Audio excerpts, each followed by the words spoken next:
We're waiting for you, sir.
Thank you.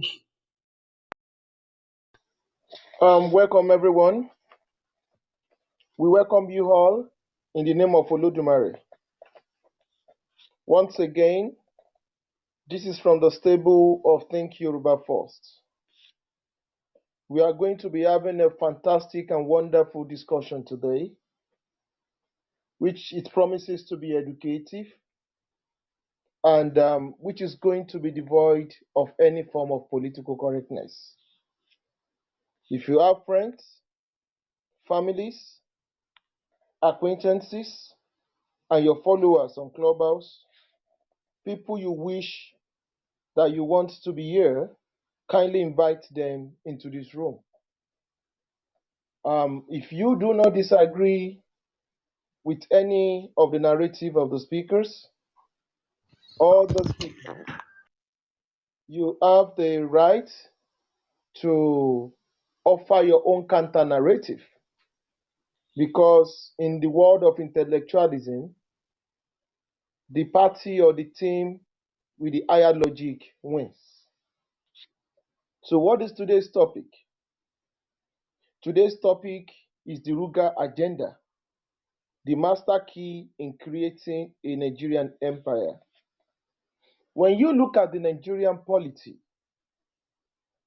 and you look at the oversimplistic behavior and the oversimplistic attitude in which many Nigerians, quote unquote, view the Nigerian polity, you tend to agree, you have to agree with people like me that Nigeria is heading towards the rock. Not because some people are violent or some people are corrupt, but because the majority of the population that portrays itself as educated are not educated. In the real sense of it, they have book knowledge devoid of native intelligence. What is RUGA? RUGA is a Hausa word. Some some people say it's an Hausa word, some people say it's Fulani word for settlements. It's a policy which started during the time of Obasanjo and the current regime under Buhari wants to implement. And when I mean Obasanjo, I'm talking about the military era regime of Obasanjo in the 70s. And part of the RUGA agenda was why the Land Use Act was enacted by the government of Olusegun Obasanjo, which was nothing but a policy that took away land from the indigenous people and placed it in people they call government. And I'm going to limit my discussion based on what has happened between 2015 and 2021. And I'm going to be going around the world to bring historical context, historical narratives, and be using a lot of sociological parlance and terminologies in order to drive home my point and in order to expand on my point, and so that I can be very, very explicit in the way I convey my point to my amiable listeners. Why RUGA?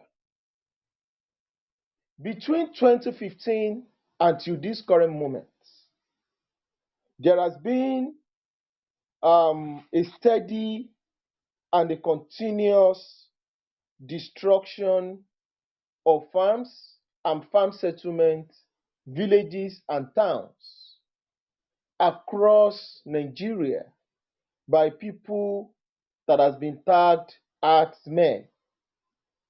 Who are herdsmen?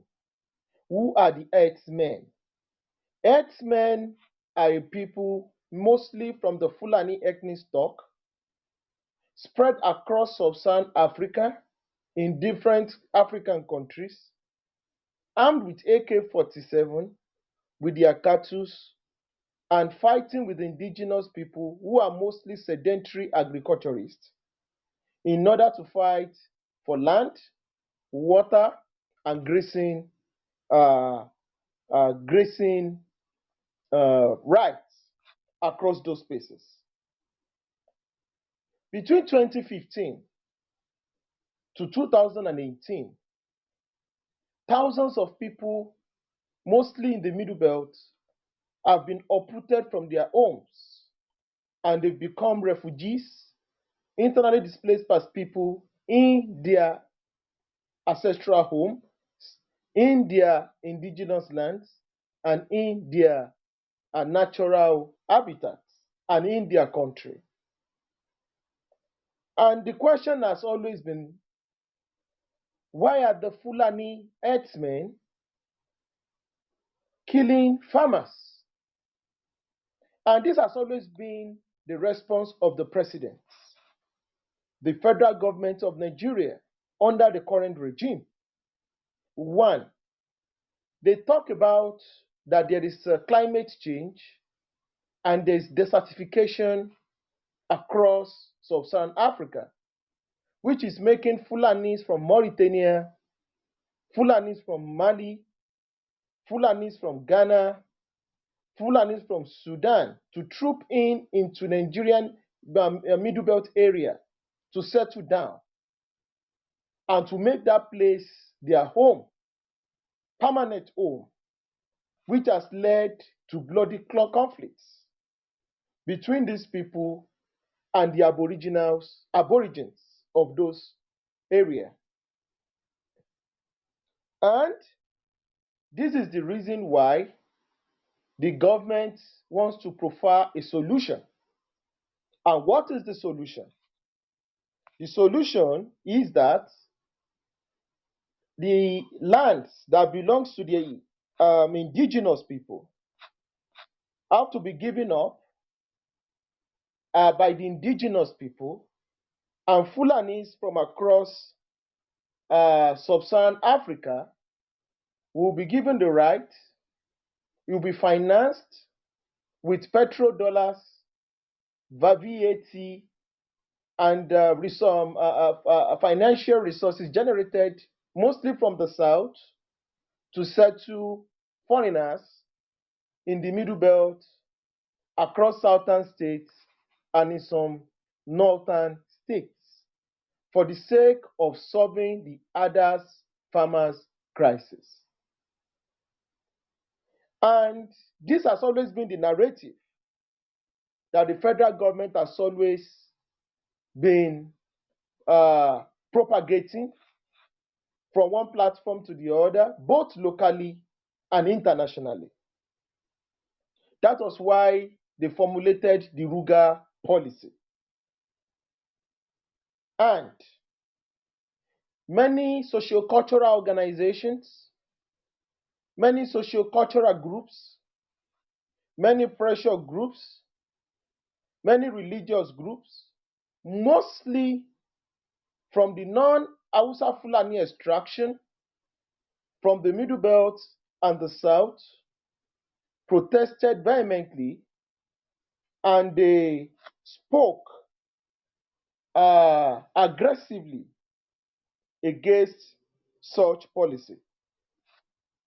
And what they call the policy, what many people call the policy, especially people from Southern extraction, was that they called the policy a policy of conquest. They called the policy of aggression. They called the policy of hegemony. They called the policy of imperialism. They called the policy of Fulanization. And what were the basic factors why RUGA was given all these names? One, the RUGA policy has no respect for geopolitical boundaries within the Nigerian construct.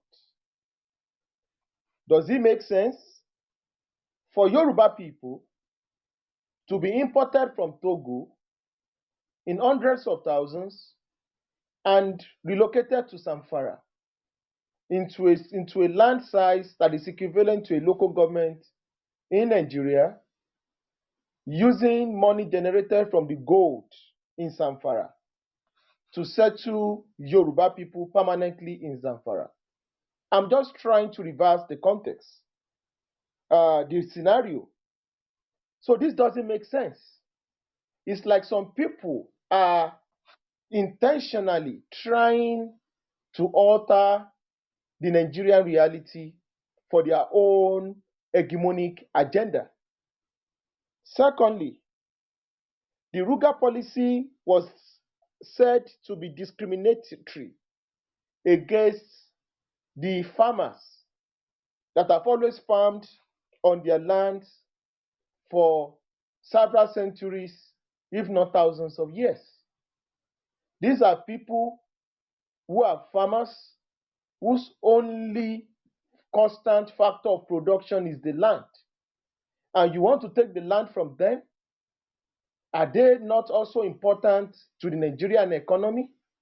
And when you even factor the contribution of crop produce to the development and of the Nigerian economy, to the importance of the Nigerian economy, to the GDP,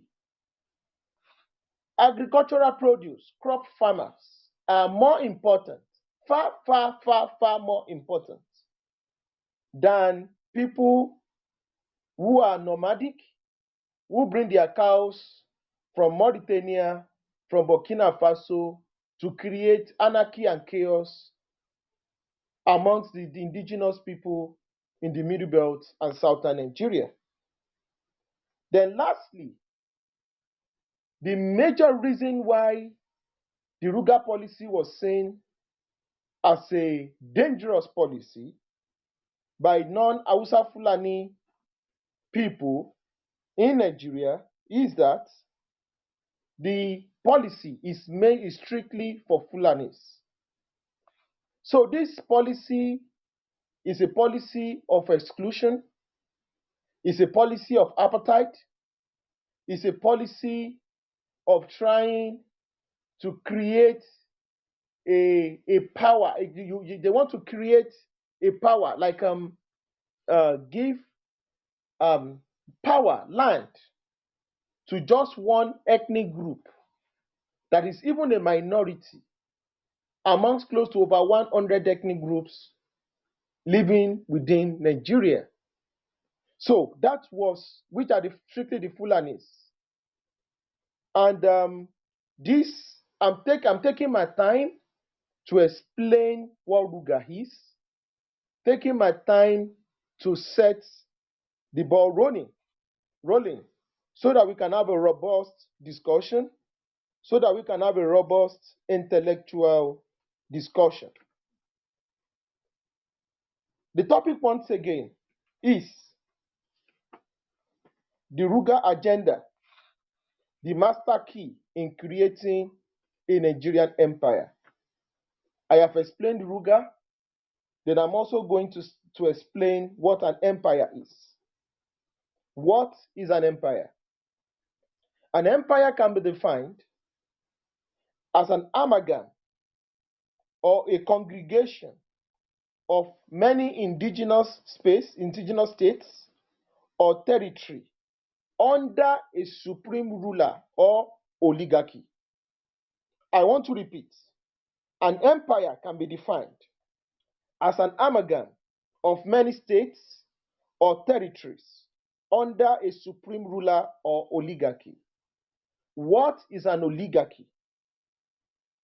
That is why you can practice a form of democracy and you are still serving under an empire. So the democracy you have under the 1999 unitary system of constitution is a facade. It's like pulling the wool in your eyes, over your eyes, for you not to see what Nigeria is becoming. An oligarchy can be defined as a small group of people having a control of a country. I know many people are going to agree with me that Nigeria is run by oligarchs and that Nigeria belongs to oligarchs.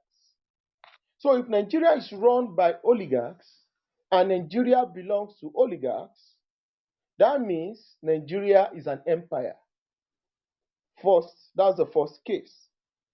The second definition of an empire is formed, is a political unit formed by diverse ethnic groups, religion, national, and cultural components built on inequality. I want to define an empire again. An empire can be defined as a political unit which is not organic, formed by diverse ethnic, religious, national, and cultural components built on inequality. Another definition of empire, I've given close to 3 definitions of empire. Another definition of an empire, as I'm explaining, as I'm defining empire, open your eyes, open your mind, and look at the current situation in Nigeria and tell me if Nigeria is not an empire. An empire is a political unit created by conquests and divided between a dominant center and subordinate peripheries. I repeat, an empire is a political unit created by conquests and divided between a dominant center and subordinate periphery. Is Nigeria not an empire, ladies and gentlemen, brothers and sisters, comrades? Is Nigeria not an empire already? Nigeria has a strong center and subordinate states, local governments, where the federal government is the oligarch and the overall that determines who gets what. So it is a political unit divided into 2 components, a powerful center and a subordinate periphery. With the few definitions of mine, I have been able to define an empire. And from all factors of the current reality of the Nigerian state, I can say this without any fear and favor that Nigeria is an empire. And nobody is going to tell me that is not what Nigeria is. Now, let us now tackle the question that's in context, the question that we want to answer. The RUGA agenda, the master key in creating a Nigerian empire. Now, Nigeria is an empire, and a particular ethnic group, a particular region, has turned the rest of us into subjects and into serfs. And they want to make sure that this current status quo is permanent. One thing is that empire rises and fall. If you look at different empires, some empires last for 10 years. Some empires last, for instance, the Korean Empire lasted for maybe 2 to 3 years. The Japanese Empire lasted for maybe 50 years. The Roman Empire, which is a form of a super empire, lasted for 1,000 years. The Ottoman Empire lasted for 800 years. The Andalusia lasted for 600 years. The Oyo Empire lasted for 800 years. The Benin Empire lasted for close to 900 years. So the Commonwealth Empire lasted for close to 400 years. So empire rises, empire falls. But for you to have a long-lasting empire and for you to eternally change the reality of a conquered space, you need to embrace some kind of colonialism. So what are the stages of empire building? Is Nigeria actually evolving into a medieval empire state, empire construct? So let us go through the intellectualism and the about what an empire is, the stages of empire building. There are five stages of empire building, according to David Morin. 1, there is regionalization. 2, there is accession. 3, there is maturity. 4, there is overextension. And there is 5, which is the decline of the empire. Regionalization. The regionalization is a stage in an empire. And I've told you an empire is an amalgam of different cultures, religion, ethnic diversity. So when they tell you there is beauty in diversity, they are subtly telling you, they are stylishly telling you to key into the empire building. That's what Nigeria has become. And in an empire, one thing is certain: there must be a superpower and there must always be subordinates. In empire building, there must be the oppressed and there must be an oppressor. In an empire building, it is the minority that will dominate the majority. In empire building, there will be the strong and there must be a weak. In an empire building, there must be the exploited and there must be the exploiter. In empire building, there must be a colonizer and there must be the colonized. Those are fundamentals of empire. So, empire is built on inequality. That is why many states in the world in the 21st century no longer use the word empire because of the backlash that they will get. But many constructs in the world are still empires. And I'm going to give you examples. America is an empire. Thomas Jefferson, Lincoln, Bush, they said United States of America is an empire, is an empire state of liberty. They know what they are saying. That is why they export democracy by bombing, using chemical weapons, destroying countries across the world in order to make sure to impose their own political ideology on many nations of the world. So, former USSR was an empire. The former German Commonwealth, the German Empire was a German state was an empire. So there's a lot of empire. Ethiopia is an empire. Former Sudan was an empire. Former India was an empire. So there are a lot of empires currently in our world. Indonesia is an empire. Malaysia is an empire. So you see, you don't. So when you see almost all these countries, you see the way you don't have much empire. The United Kingdom is an empire. Is an empire. It used to be an imperial empire until 1998, after the Good Friday Agreement, that the Northern Ireland was able to get a level of autonomy from the central dominant English culture via the Good Friday Agreement. So, in the case of Nigeria, there was a regionalization. And in the regionalization, just like what I said in the factors in the stages of empire creation. So in the regionalization, different empires will compete, different political units, different political entities will compete with each other until one particular unit is able to lord itself over the rest of the empire of the units. This was what happened between 1960 and 1967, which was properly orchestrated by the British to keep northern Nigeria, give them that head advantage, not because they are supernatural, not because they were not also colonized, not because they were not defeated in battles by several ethnic groups within Nigeria. The Igala people defeated them, the Jukons defeated them, the Tifi people defeated them, the Yoruba people defeated them, the Kanuris defeated the Fulanis. So even the Europeans, the British defeated them.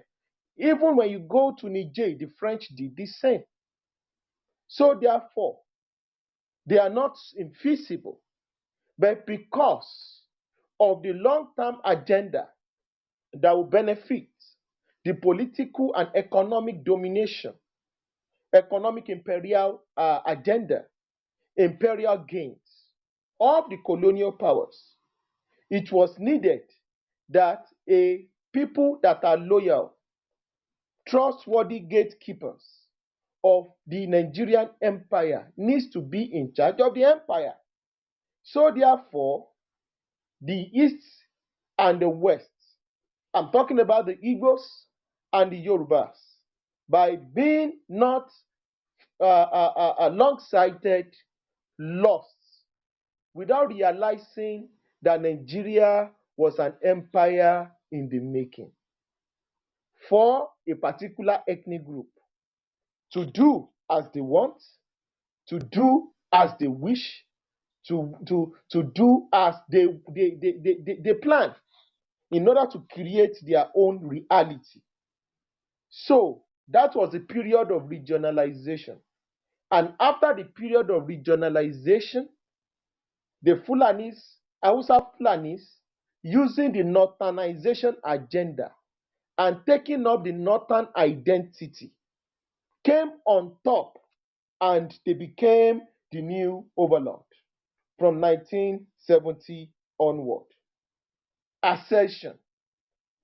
In ascension is when an empire, after so many bloodshed, is going to rise from the ashes of chaos and instability to become a powerful cohesive force,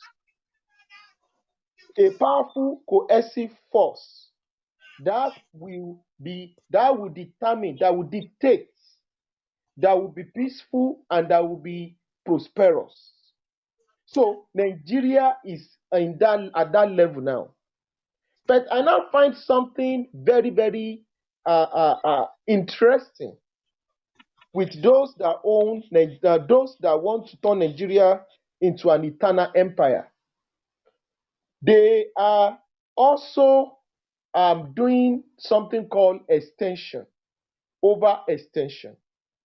For every empire, and I want you not to be politically correct. Do not listen to the naysayers this evening, this afternoon, this morning, as you are listening to me. Not because I'm trying to be a guru, but just because I'm trying to ring the alarm bell. there is a fundamental that is characteristic of an empire.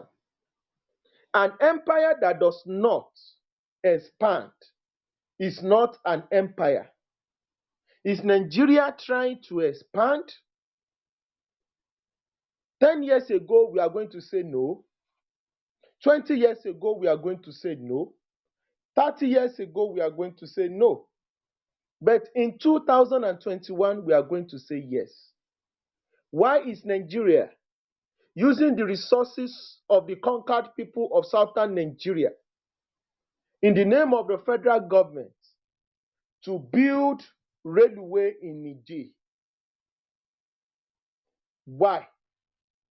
Why are governors, government officials, parliamentarians coming from Niger Republic to come and participate in election campaigns in Zamfara, in Katsina, in Kano, in Kebbi, and we think there is no fire on the mountain?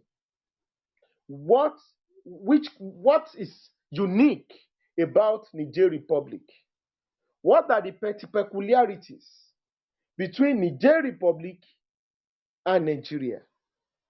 Niger Republic is nothing but Hausa land. Niger Republic is nothing but an extension of Hausa suzerainty and Hausa hegemony. 60 to 70% of the population of Niger Republic speak, write, and understand Hausa language fluently. And when the president of Nigeria was asked, why are you building a railway to the Niger Republic? He said, my brothers are there. Buhari is a very nice man. Very, very plain. Says it as it is. And you don't have to try to get a professor, a sociologist, a translator, a transcriber, an intellectual, a political scientist, an Harvard-trained economics to understand what Buhari is saying. President Buhari said, the reason why we are building a railway to Niger Republic is that my kinsmen are there. The Hausa Fulanis are also indigenous to Niger. Why am I not going to use the resources of the conquered people of southern Nigeria to build a multi-billion-dollar project railway into Niger? And if you study the road in the history of Germany, done by Otto von Bismarck, the German chancellor, who united the different German tribes and kingdoms, the first thing he did was the railway. The railway is an important form of means of transportation that is needed in bringing different empires, different civilizations together, different kingdoms together, different nation states together. So the railway is an integral part. In fact, the First World War, it was Otto von Bismarck that laid the foundation. Because with the railway, you can actually mobilize troops, supplies from different parts of a territory to the other.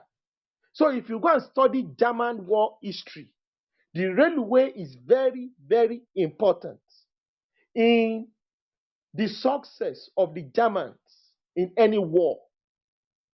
So that means of communication, that means of transportation is very, very important. And Buhari is extending the empire, integrating Niger into Nigeria. Because they are Hausas. And he told the Yorubas, the Yorubas also have their brothers in Benin Republic. He told us that if we don't integrate our brothers in Benin Republic, that's our business. Because they are creating a Nigerian empire. We cannot do it.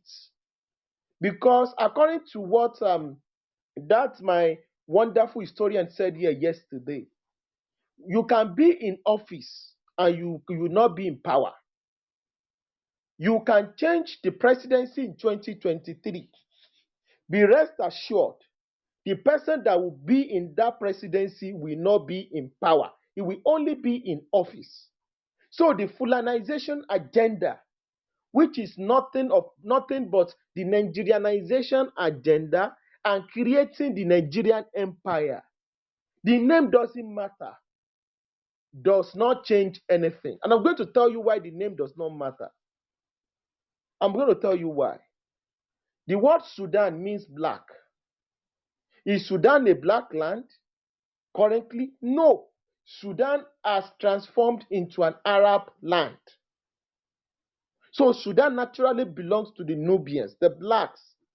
But that country has been taken over. So when the Arabs wanted to start the Arabization policies and agenda, they keyed into the agenda of the British, which was one Sudan, and continued in the southward expansion towards the Dinkas, the Equatorians, the Noahs, and other ethnic groups in the south, changing their language, their educational curriculum, their political system in order to further to eternally cement the Arab agenda hidden under the Sudan agenda. What is the meaning of Nigeria? The land of the blacks. Black people living around the Niger. Nigeria is also synonymous with black. What is the meaning of Guinea? It means the land of black people. Guinea, Guinea-Bissau. It also means the land of the black people. Same thing in Mauritania. Many countries in Africa is synonymous with the word black, black, black, black, black. But if you go into these countries, you see that we are no longer in charge. Another ethnic group, another race that are not black have taken over. And that is what is going on in Nigeria. That is the Arabization, that is the creation of an empire. So I told you, so Nigeria has not reached maturity. Nigeria has not reached over extension. So what is happening within Nigeria is between accession and extension. Nigeria is between accession and overextension. So what are we going to expect during this period? We are going to expect bloodshed. We are going to expect violence. We are going to expect anarchy. We are going to expect chaos. But because they prepared for this day and they centralized it, many ethnic groups will be wiped out. Many massacres will be carried out. Many killings will take place so that this empire will be created. And if you are a Southerner and listening to me, you are going to be hewers of woods and drawers of water in the status, in the new order that will be created in the next 20, 30 years. So RUGA is the master key. So the next talk where I will be saying why RUGA is the master key is where I'm going to be expatiating and using sociological terms and historical facts where such things has been done before. And I'm going to be telling you what we all witnessed between 2015 and 2021. If we are very, very cognizant, if we pay attention to details, what has happened between 2015 and 2021 should tell any right-thinking man that for you to be a Nigerian is to accept that you are conquered, you are Nigerianized, and you are Fulanized. You are no longer a citizen, you are a subject. You have no rights. You can be gunned down in the streets, and the government is going to tell you nobody died. And after 30, 40, after 3 to 4, 5 months, they are still going to come out and tell you that 95 people died. That is empire building. Go and check any empire in the world. there are always massacres, there are always refugee crises, there are always displacements. And this is always done against the indigenous people.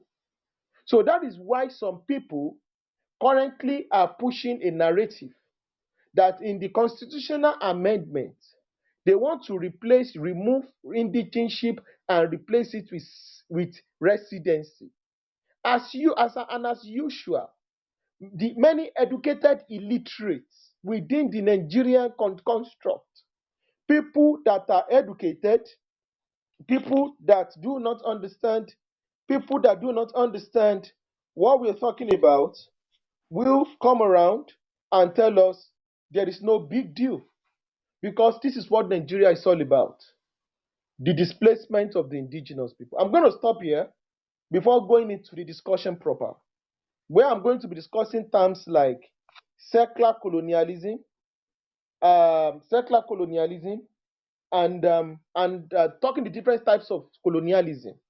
Where I'm going to talk about secular colonialism and exploitative colonialism, in order to tell you and tell you how the RUGA is the key in creating an eternal Nigerian empire. So when they tell you Nigeria is unnegotiable and indivisible forever, they are not just saying it with words of mouth. They are putting foot on the ground. They have think tanks, policymakers that are trying to create this narrative right in our lifetime. And your governor is not going to help you. Your senators are not going to help you. Because let me tell you something.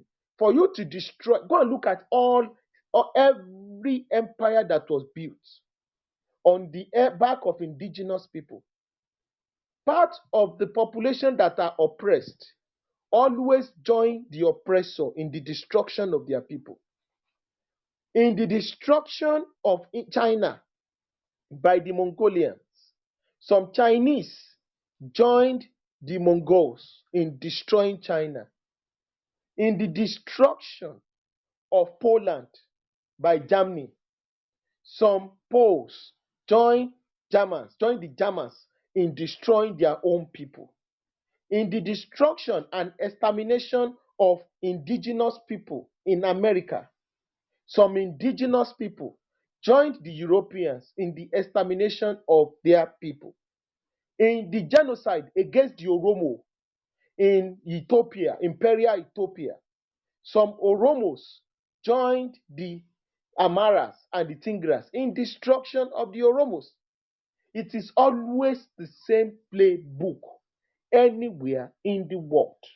I'm going to stop here and allow the moderator to, because I have to get some water, and I'm going to continue in the next second part of the discussion. Thank you very much. Thank you very much, Aare, for that wonderful time. You've given accurately what Ruga is all about, and the definition of empire and the stages of empire creation. First and foremost, before I continue, I want to welcome everybody on board, all the moderators and everybody and the audience. We welcome every one of you. Let me quickly say that if you've not followed the room, please just look up at the greenhouse logo, click on it, and be part of the house. Um, I want to quickly say something before we continue or before we say other thing. Ruga policy in Nigeria. Do we actually have Ruga policy in place already, officially or unofficially? Because when you say Ruga policy, it is just human settlement policy. And in my own opinion, federal government, either through Obasanjo or through Buhari, we're just looking for opportunity to legalize it, even though we have most of these settlements in different locations. But I believe they just want to make it more of a feature. And the last stage of Ruga was when the Arewa youth during this Buhari regime, gave 30 days ultimatum to the Southerners to for peace to reign and gave the same 30 days ultimatums to Buhari for the implementation of RUGA before everything was put on hold. I just want to say to every one of us, let's open our eyes, let's open our ear and see what is happening, among us. I have many things to say on this particular issue, but I will just allow other moderators to speak. If you are interested in speaking, just raise up your hand. We bring you up, and we will allow you to speak at the appropriate time. And we allow other moderators to talk now. So that before we continue, thank you. Yoruba Goddess, you are there. Akikanju, you are there. Shango, you are there. Obinyakoshi, are you available? Okay, thank you very much, Arakuni. I will just come in briefly. And thank you, Aare, again for taking us through the historical perspective and setting up the framework for this discussion and connecting the dots. It's really insightful and it brings a lot of clarity to us and people in the audience. Am I audible enough? Arakuni, I think you have to meet. Am I, Okay, thank you very much. I think having said that, Ruga is a Fulani word or Hausa word for human settlement, and it was a government policy under General Basenjo, like you told us, with his deputy, a Fulani man.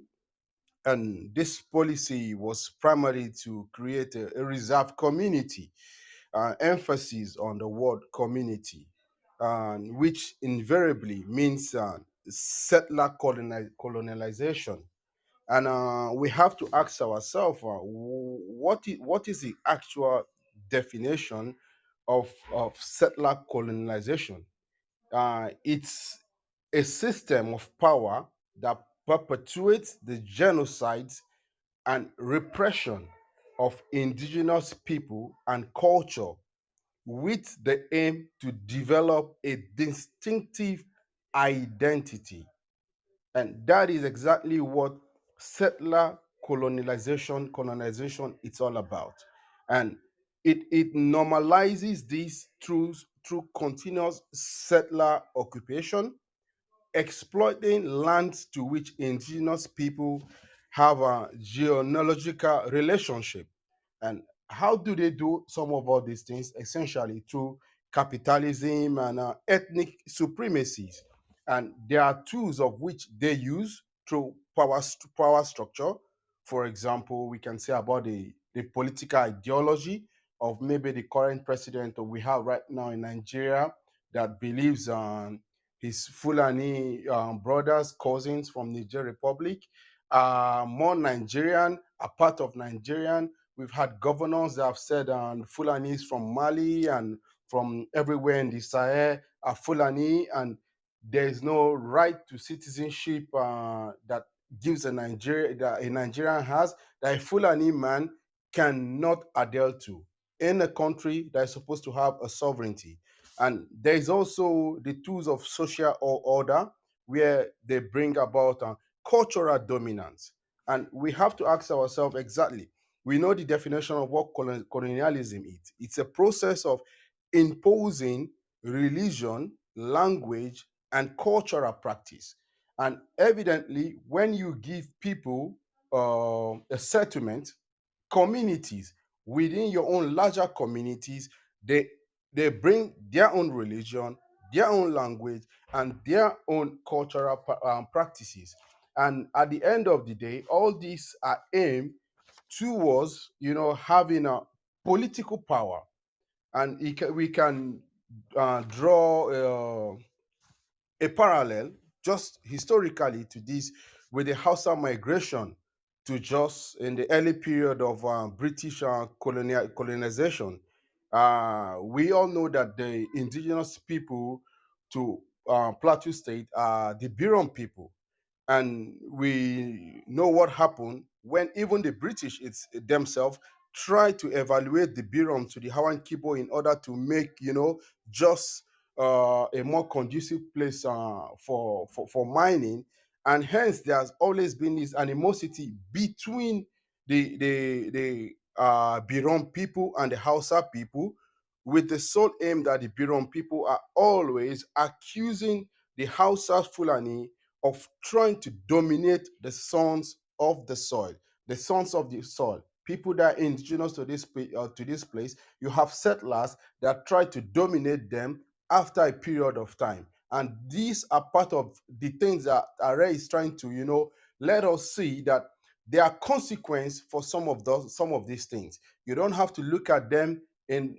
5 years, 10 years time. You have to begin to project yourself in 50, 100 years time. What happens to this kind of settlements that has led to some problems in some other places? And for example, we can also look at in America, in Canada, and all of this, and begin to, sink ourselves into deep thought and reflect and try to project into the future. How can this modify our way of living, our religion? What kind of political power can these people get? And this is exactly what all this is trying to, push us through along the way. I yield the mic now to Akin Koju. Thank you very much. Akin Koju, please, are you there? Okay, if it's not yet available, I just want to say, are you available, Akikojo? All right. If you're not there, I want to quickly say something, maybe in a very simple way that we will understand. If you go to Wikipedia or Google RUGA, it's very simple. Federal government or whoever that put that together said the intention of having RUGA is to more of create peace among the Fulani herders and the farmers. Apparently, there is a crisis between the herders and the farmers. However, you want to see it, you want to call it, they want to settle the crisis. And the only way the Fulani and their sympathizers, like some of us on and Co., felt that this could be resolved is to create a RUGA, a settlement where these Fulani headers will just have a settlement. They will settle, they have their cow, they have everything, in one particular location. But in my own opinion, what maybe they didn't tell us or they've not told us, or they're looking for another policy to explain that to us is how would you move your cow, whatever, from that particular location to where you want to settle them down in the southern part of Nigeria or in the entire Nigeria or wherever, however I want to put it, whether southeast, southwest, or south. And I'm just asking myself, if you settle these people in southwest, southeast, south, they not going to move to another location? Will they be in that particular location permanently, forever? Are they still not going to look elsewhere again? And yet, if we don't understand enough that this is just an agenda to make sure that these people occupy the entire country, I just want the fellow Southerners to see in this way. You want to move these people, you want to settle the crisis. Why can't you settle the crisis by saying, let these people stay in another part of the region where they can have peace? They speak the same language, they understand the culture, they understand the tradition. Why do you have to move them across to other regions to settle them down in order to maintain peace and harmony? That I don't understand. Another thing they don't tell us is that the Fulanis in Nigeria, the Fulanis in Niger, the Fulanis in Mali, the Fulanis in Senegal see themselves as one. Most of the Fulani governors have said it. Wherever the Fulanis are, and that's why you will tell somebody that, oh, Osun State, Oyo State, Ondo State belongs to the Yorubas. A Fulani man will tell you that, of course, we have forest. I have my cow there, so how will you say those land belongs to Yorubas? They don't know. It belongs to everybody. So in order for them to legalize it, they have to create settlements in all this location. It's a matter of time. 10, 20 years, everything will become what they want. And so I just want to say to us that let's not pretend we don't know what is going on. At the end of the day, it's not going to be in our interest. And that's exactly what the likes of Aare and other people that have vast knowledge in all this, building of empire actually talking to us these days. Is Akikoju around or another moderator that wants to speak before we give others opportunity? Are you available now or should we allow people to speak? Yes, I'm available. All right, thank you very much, sir. Go ahead. Thank you very much.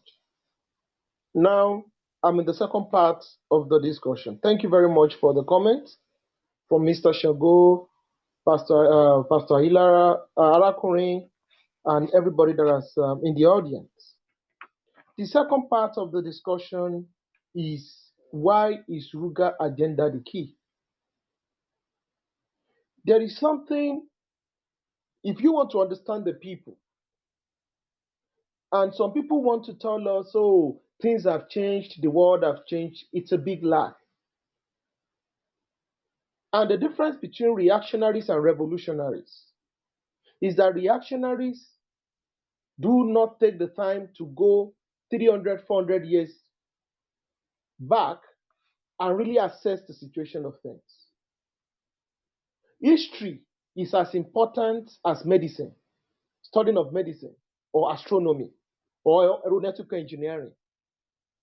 Because in history, you can understand the present and predict the future. But unfortunately, they've been able to create something through colonization. Black history has been destroyed, specifically Yoruba history. And we tend to romanticize history, not to actually see history as a warning and as a signal for bad things to come. I'm going to tell you what I mean. If we study the Fulanis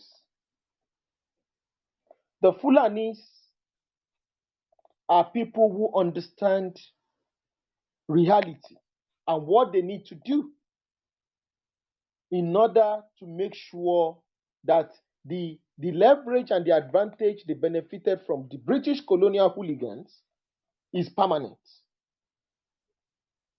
RUGA is not different from secular colonialism. The meaning of RUGA is human settlement. They want to settle humans. They want to settle which humans, which human race, which ethnic group, which ethnic nationality. Strictly Fulanis. In Oyo, in Bayelsa, in Rivers, in Akwa Ibom, in Calabar, across the South. Why they are doing that? They are talking to the educated illiterates amongst us, who do not understand Pan-Africanism, who just hear something fantastic, something humorous, something nice. They joined on this back wagon and say, oh, let us remove indigenship. If you go to Germany till this current moment, there are indigents. You go to the United Kingdom, there are indigents. Because these are countries made up of Aboriginal people, and they've been able to protect themselves from being uprooted from the ancestral home. But in the case of Yorubas and some illiterate ethnic groups in Nigeria, especially in the South and the Middle Belt, some of them have been so programmed that they do not understand the power of their aboriginal, of their indigenship. They do not understand what it takes to be aboriginal to a space. Because there is a spiritual connection, there is a metaphysical connection between a people and a land. That is why people tell you, no matter where you go to, there is no place like home. There's a reason. It's not because of the fantasy or because of the food or the Owambe. No. It's because there is a spirituality between you as a Yoruba man and as Yoruba land. There's a spirituality between you as an Igbo man to an Igbo man to Igbo land, to Ala Igbo. That is what the concept that the Jews understood. Why they tell you they are ready to die for Jerusalem. That is the concept that Europeans understand. That is what the Chinese understand. That is what the Russians understand. That is what the Japanese understand. That is what we don't understand, and that is how our life is what it is. What is secular colonialism? It is a form of colonialism that seeks to replace the original population of the colonized territory with a new society of settlers. I repeat, secular colonialism can be defined. It is a form of colonialism that seeks to replace the original population of an area with a new society of settlers. Now, you agree with me that RUGA is settler colonialism. Full stop. Because if you look at the case of Benue, 1/3 of the people of Benue are currently in refugee camps, IDP camps. They have no hope of going back to their place, to their ancestral home, while they are yet in this called one Nigeria, who chased them from their homes, Fulani militias with guns and ammunition. And these people have they've not been arrested or jailed. In fact, they go about justifying the killings going on. And what are the things that they hide under? One, they hide under Pan-Africanism. We are all Africans. So because we are all Africans, a madman can take an AK-47, from Guinea-Conakry, move into Khartoum in Sudan, wipe out the people there, and replace itself. And when they tell him to leave that place, he tells the people, "Oh, we are Africans. You cannot do anything to me." That is what they tell you. This is one of the things they also hide under humanity. Under humanity, it is very, very normal for a bully, for an oppressor to wipe out people. And after 20, 30 years, they are going to call it restitution, forgiveness, and let us move on. So these are the terminologies they use. And the last thing they tell you, one Nigeria. A one Nigeria where thousands can be massacred, millions can be killed, lives can be destroyed, resources can be taken, expropriated to few, where indigenous people are subjugated, where ethnic nationalities, ancestral lands are balkanized via the state structure. This is what under where they hide, to perpetrate evil. So this is settler colonialism. And settler colonialism is a form of exogenous domination. What do I mean by exogenous domination? Where foreigners, settlers, non-indigens come into a space, come into an area, and try to dominate the indigenous population. That is exogenous population domination. And how can you carry out this settler colonialism?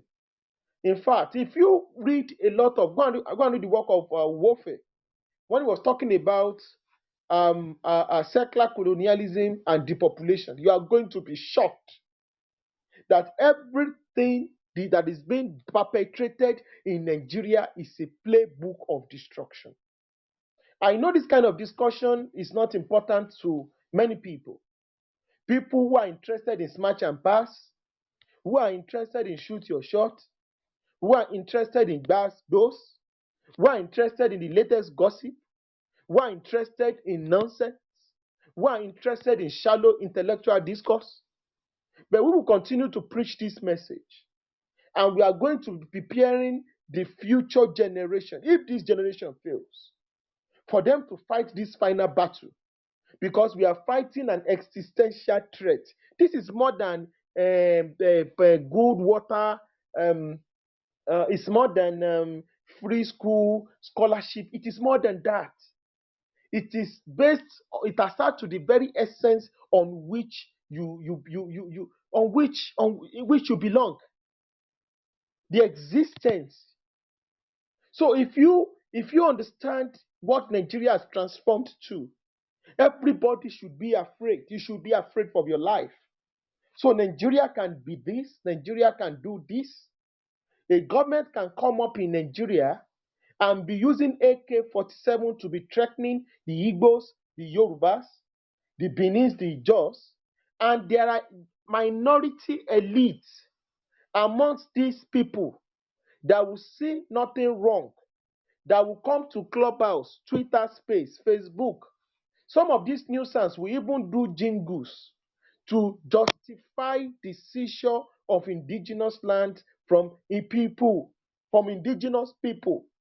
They will tell you we are also Yorubas. You are not more Yoruba than us. We are also Igbos. Are we not Southerners? Let us calm down.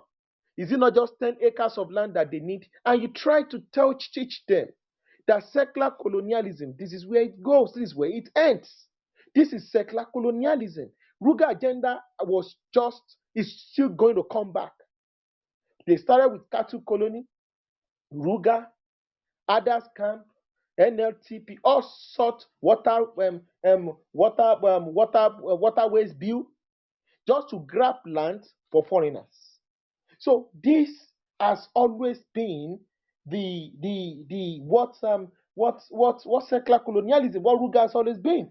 This is the end game. This is what is going to happen to all of us. Now, how can you achieve secular colonization, secular colonialism?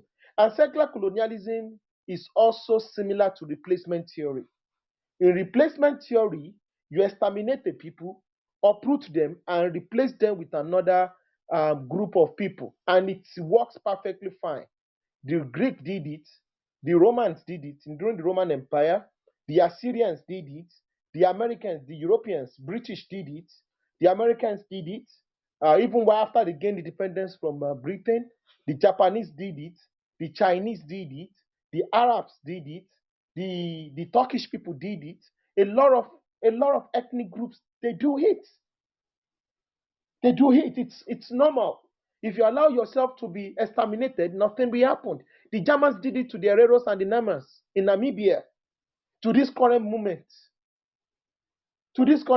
you will be wiped out and nothing will happen. Now,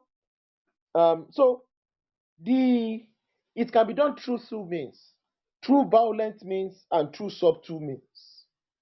Now, what is the violent means? The violent means is that it involves a violent depopulation of the indigenous people. So there's a violent depopulation. So they depopulate a people, uproot them from a particular space, from a particular region, from a particular area, to settle new people. So this is what is currently going on in places like Zamfara.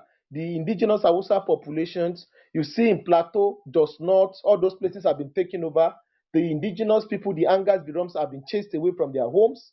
And they are doing it in Benue, they are doing it in Zamfara. Look at what happened in Igogon.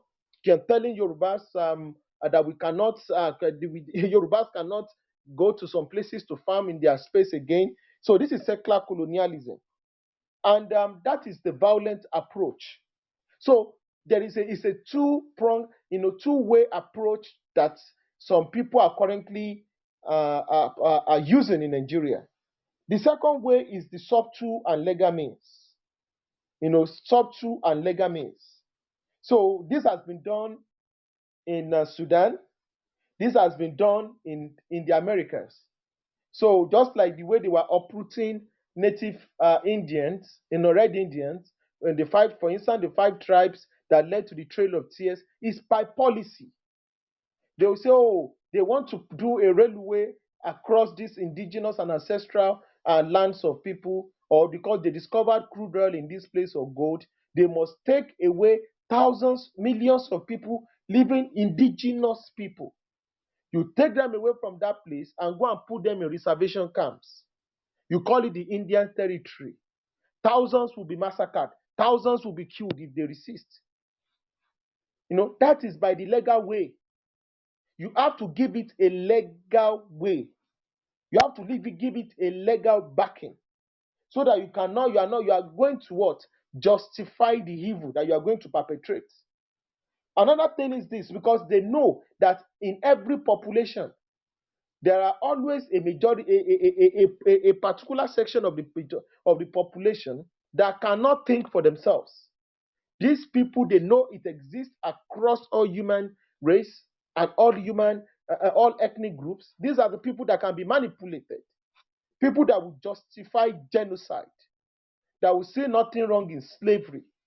So, for instance, for the Americans to be able to carry out slavery, apartheid, and Jim Crow, they needed to do something. They needed a legal way. And what did they do?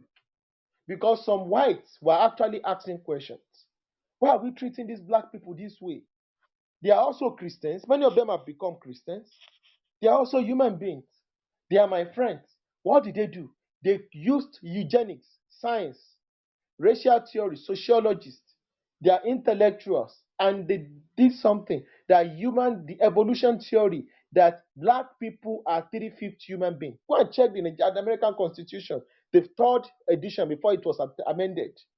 Black people were called 3/5 human beings. That was the justification on which racism is built, Jim Crow was built, and the apartheid you see in Zimbabwe, in Namibia, in Angola, in Mozambique, in Madagascar, and South Africa was built.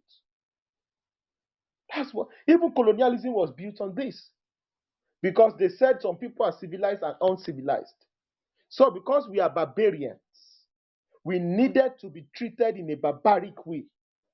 So the killing is justified, the destruction is justified, the exploitation is justified, colonization is justified. And you say in this country, same country, some people call us pagans. We know the people, they call us pagans. They even have a religious police to show that they are more pure than us. This is not a joke. Who are the people sponsoring the religious police in the core north? Who? Is it not their elites? Where are they getting the resources to fund this nuisance? Is it not from the resources from the south? And you think you are not conquered? You are not opening your eyes and be aggressive. You are think aggressively about the dehumanization that you are currently going on. The coming generation will suffer worse than what is to come.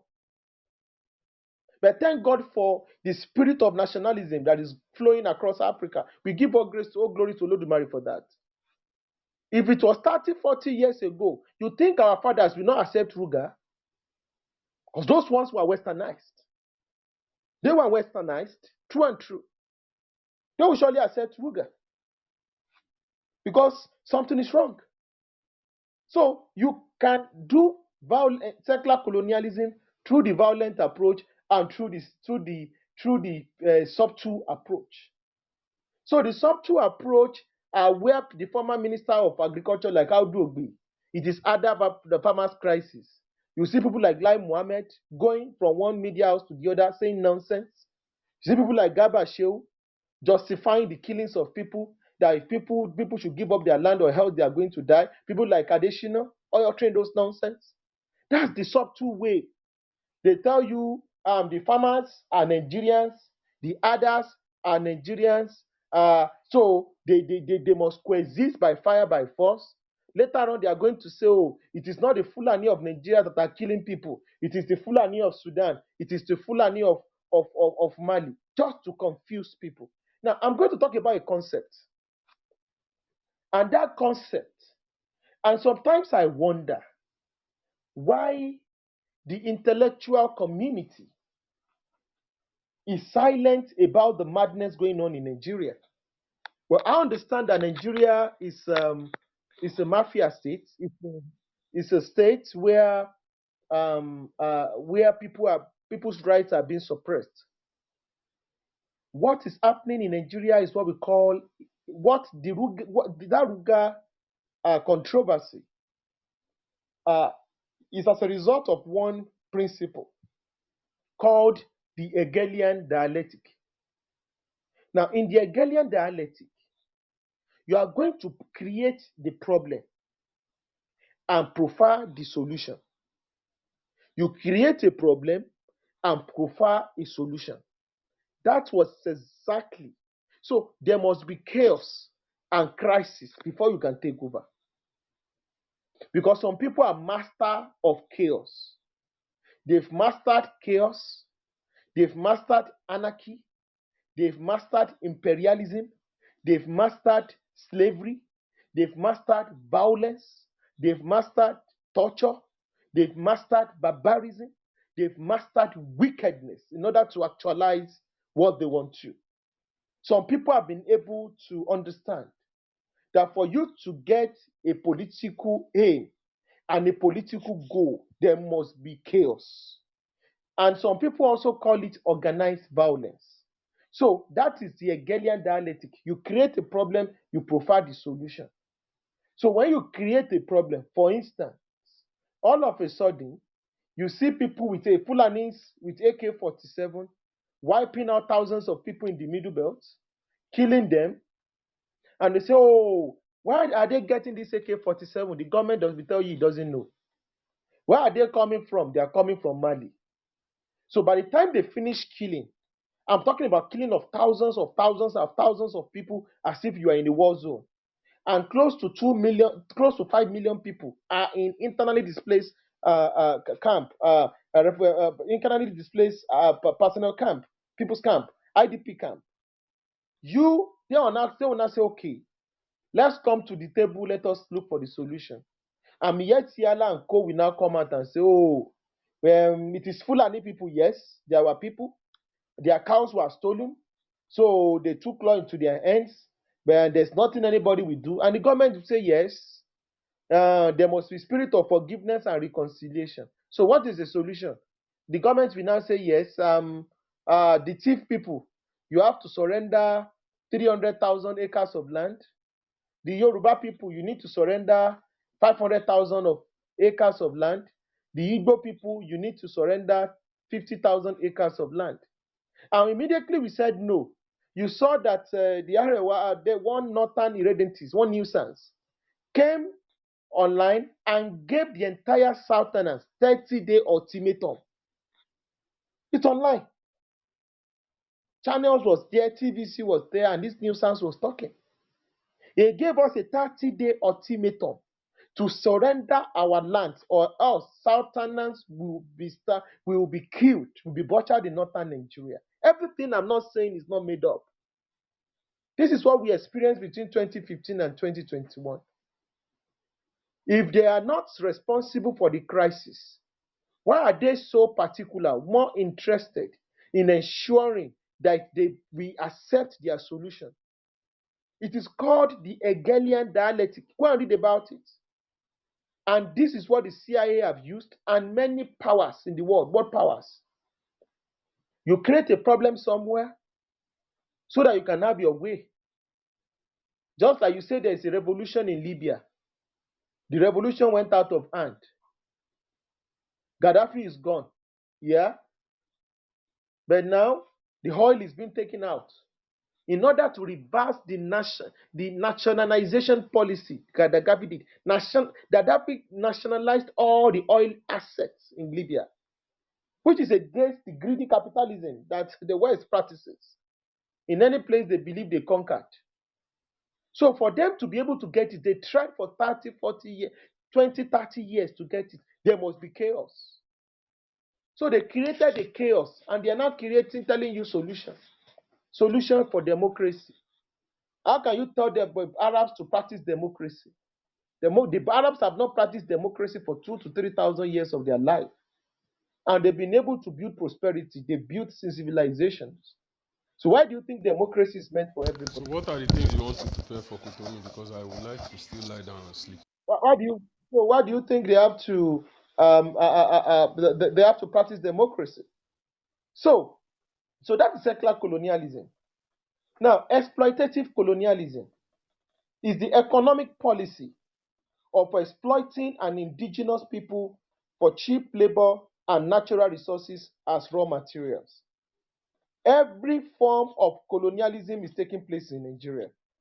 For you to be a Nigerian, Southerners need to cry. You need to take the trauma. Anybody who comes here to tell you you have no problem, you need to shout on them, curse them to the high heavens.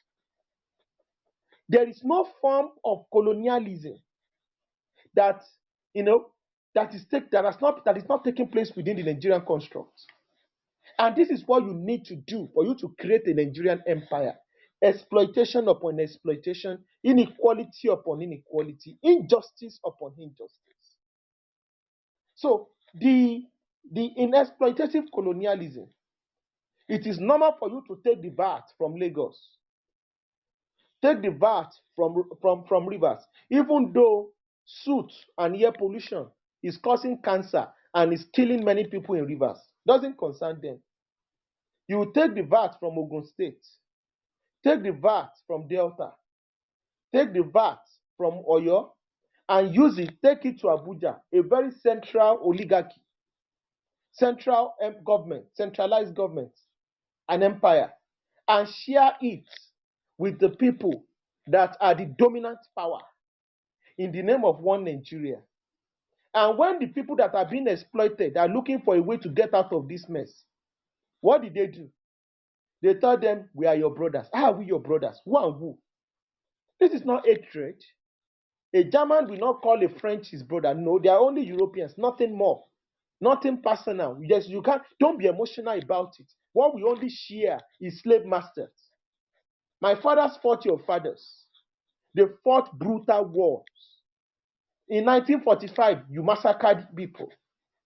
In 1949, you massacred people. We remember the Kano riots. We remember the 1966 riots, where more than 100,000 were killed like chickens. And you call us brothers? Call us brothers? The oil blocks, you appropriated it. That's exploitative colonialism. Look at the oil.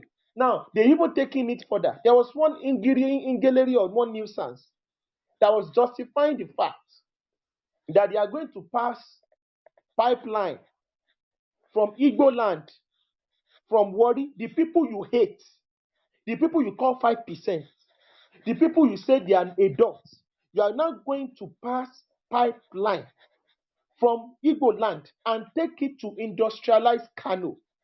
You want it to industrialize Katsina. You now take it across the Sahara, straight into Morocco, then into Europe. You now come around when these people say no, this is injustice, this is colonialism. You now come here and say they are terrorists. I think something is wrong, my people. I don't understand. My heart burns when I see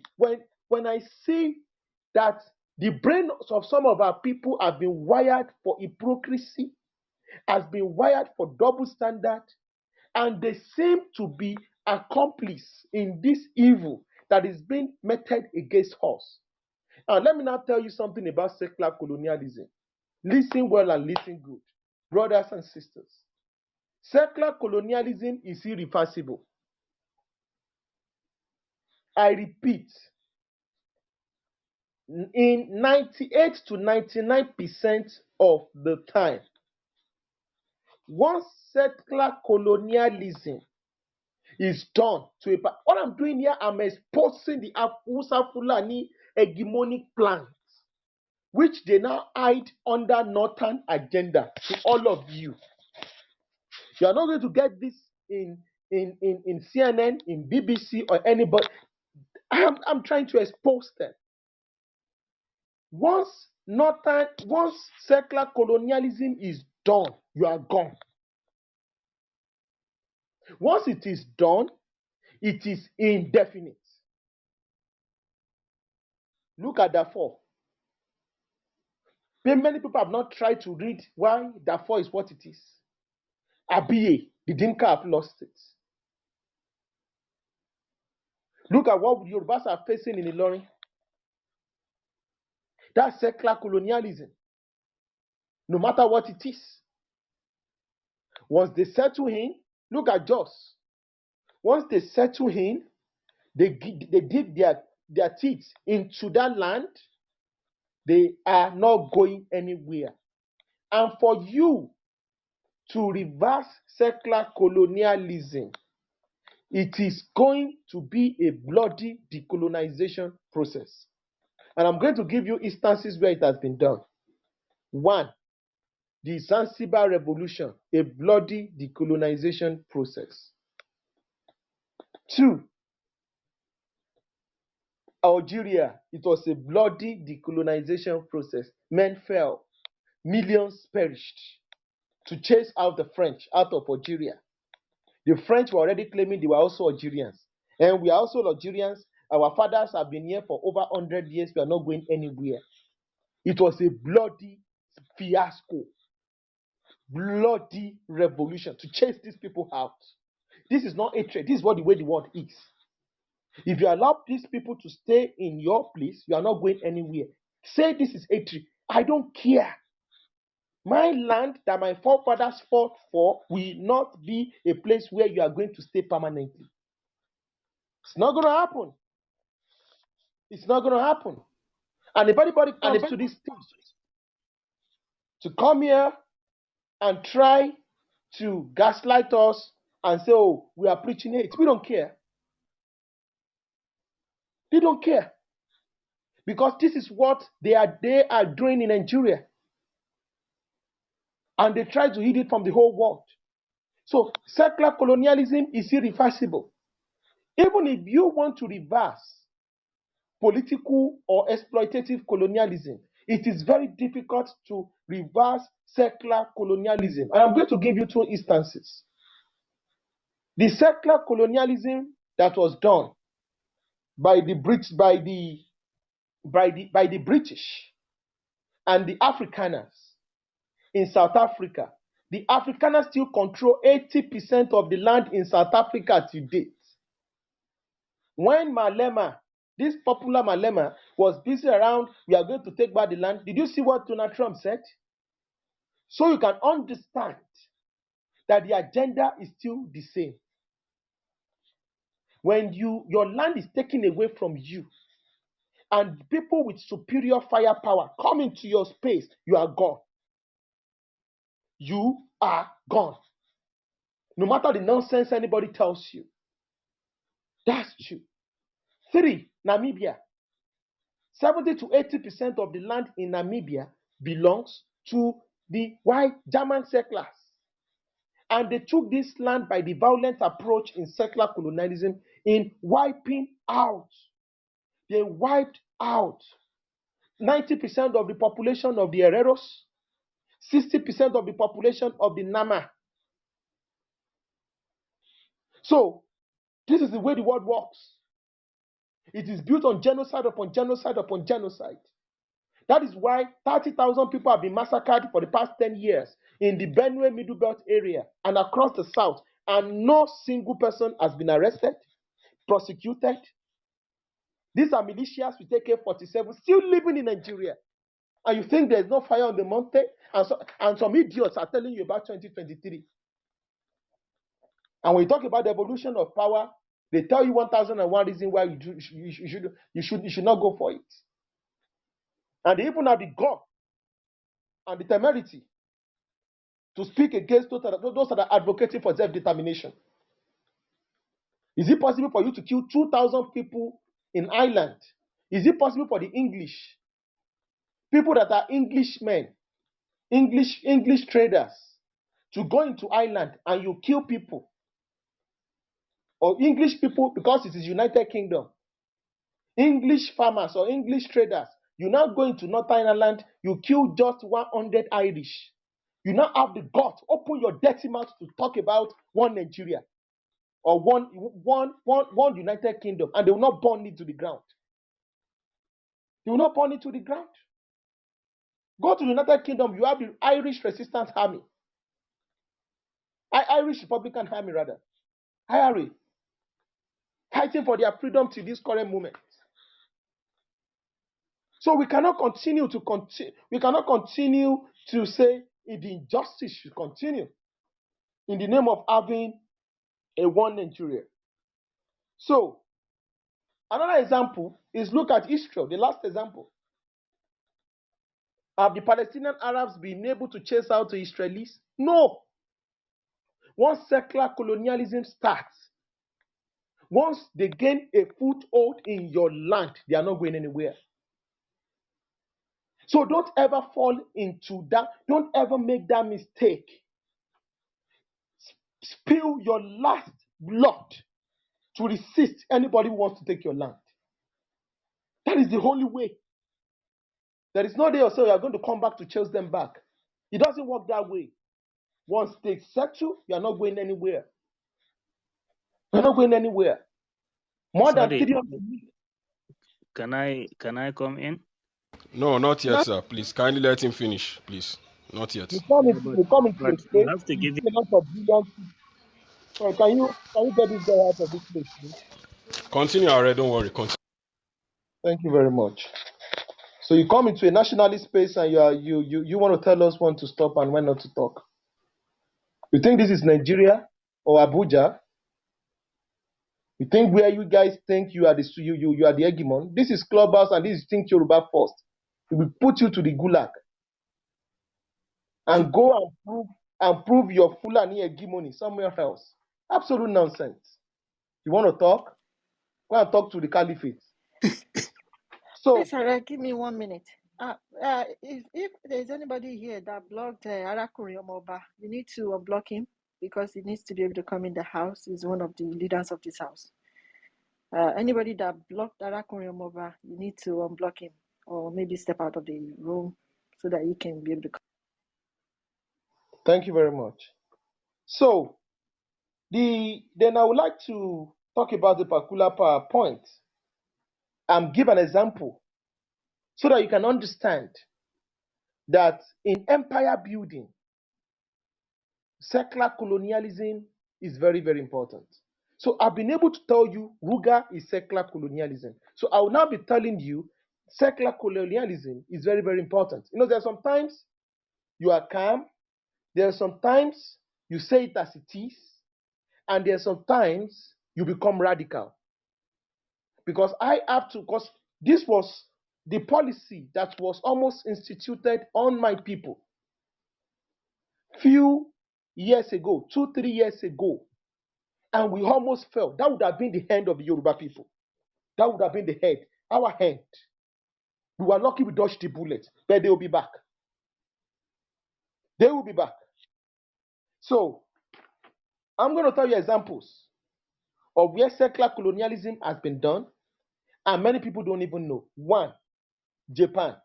Now, many of us say Japan is an homogeneous country, right? On paper, go online, then Japan is an homogeneous country. Japan is an homogeneous country. Basic history. That's a lie. 800 years ago, Japan was never an homogeneous country. 800, 1,000 years ago, Japan was never an homogeneous country. In fact, 1/3 to 1/4 of the population of Japan were different people in the northern part, different ethnic group, different culture, different language, different civilization. Their name is called the Emishi people. Go and Google this, Emishi, the Emishi people. The Emishi people were aboriginal to the northeastern part of the Japanese archipelago islands. They were wiped out by the current Japanese identity. They were wiped out. So the Japan you see, Japan is a world power. Japan is a cultural civilization, an homogeneous country. They attained the homogeneity by bloodshed. So don't be surprised that some people are using bloodshed to further their agenda in Nigeria. Bloodshed, massacre, killing people, bloodletting is part of the weapon of achieving a political goal. Don't be emotional about it. Don't be killed. Don't get killed. Don't get killed. Another thing, example, is the Arabization agenda. I've spoken about that specifically on several occasions. I've told you how the Arabs took over Mauritania. So that is Arabization. How the Arabs took over Sudan, Arabization. How the Arabs took over Zanzibar, Arabization. How the Arabs took over Morocco from the Berbers, Arabization. So how the Arabs took over the area called the Levant. They were not Arabs, Arabization. Another example is Northern Ireland. The northern part of Northern Ireland called the Ulster region. It was through secular colonialism. In the 17th century, the British imported English and Scottish settlers in order to destroy the Irish. So when the Irish finally came back to get their freedom in 1920, it was too late. It was too late because they could not chase out people that the English settled in that place in order to exterminate the Irish 300 years ago. Before, rather. So that's why I tell you secular colonialism is very, very difficult to reverse. It's very difficult to reverse. So you have to ensure that you don't subject yourself to secular colonialism. RUGA, saying no to RUGA is more than saying it. It's a call to war. If that's what it is. To protect your motherland. In America, the same thing happened. I spoke about it extensively.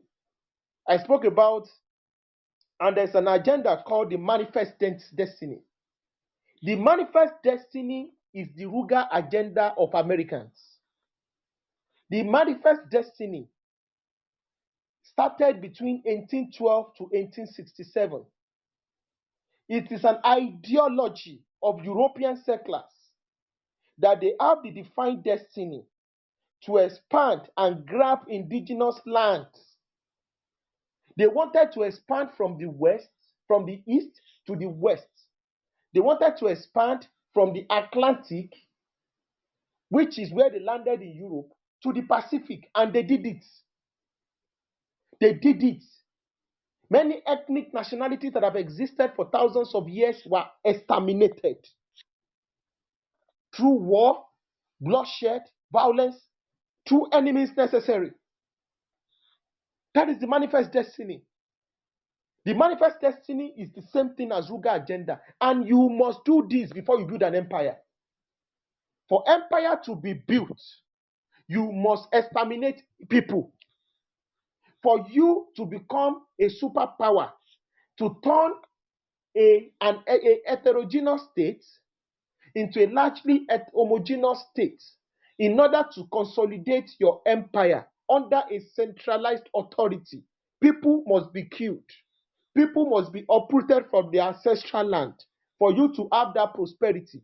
Most of the countries you all run to wash plates, I'm sorry I'm being personal, to do menial jobs in the name of traveling abroad, did this through bloodshed. So don't think the world is El Dorado. You think, oh, I'm abroad. The world has moved on. Human rights. You have no right. You are Yoruba, you're a black man and human. You need to get this into your head. Tonight is not a night of political correctness. Because you still go to rooms and people say, trash. People that are not supposed to listen, they don't understand what is going on. The manifest destiny of America, go and read it. It's not different from RUGA. They were busy fighting the British, fighting the Spanish, exterminating the native Indians to grab land. The current border of America, they did it between 1812 to 1867. That is the age that the Fulanis are now. They need to do this. They need to exterminate the people of Benue. They need to exterminate the people of Igongon. They need to exterminate the people of Okiogun. They need to exterminate the people of Ebonyi. They need to exterminate the people of Enugu. And don't ever say nothing is going to happen. They will wipe you out and the world will move on. The world will move on.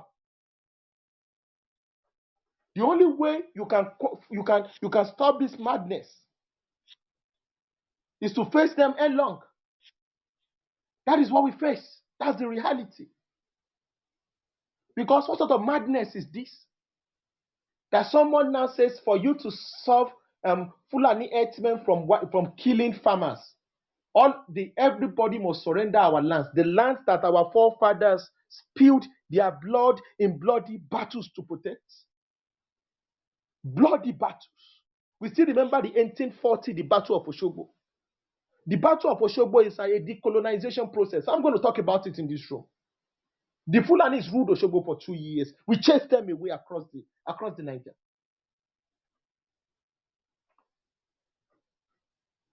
So maybe when we talk about this history, we are going to know where we are coming from. And we are going to speak with power. We are indigenous people. We hold no explanation. Cowards die many times before their death, but the valiant will stay desperate once. We are fighting with people that do not care. So if you are fighting with people that do not care, if you care, they will wipe you out. That's it.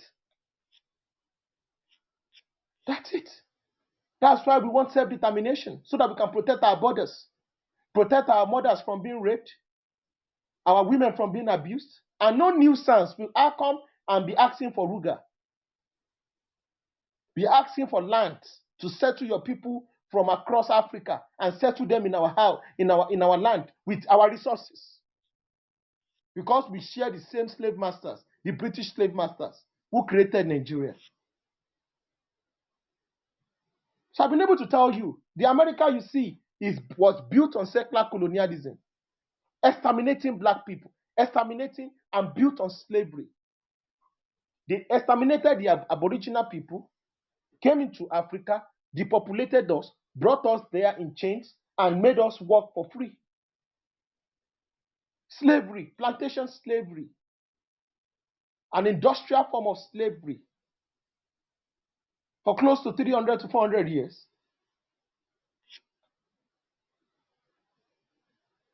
So, that is what Nigeria is becoming. That is what Nigeria is becoming. For us to even stop the SARS from killing Southerners, we have to take up placards. And what happened? Guns, anti-aircraft guns, AK-47 was used to kill us. Something is wrong with Nigeria. And you have to look at the time. What is it turning into? You bring Northerners to be heading the MPA, Nimasa. Is it possible for you to take an Englishman to be taking over the resources of Northern Ireland? How dare he? Is it possible for you to take a Scottish, to be taking over the resources of Wales? It's impossible. It's impossible. You cannot take a policeman from Northern Ireland to be policing London. It's impossible.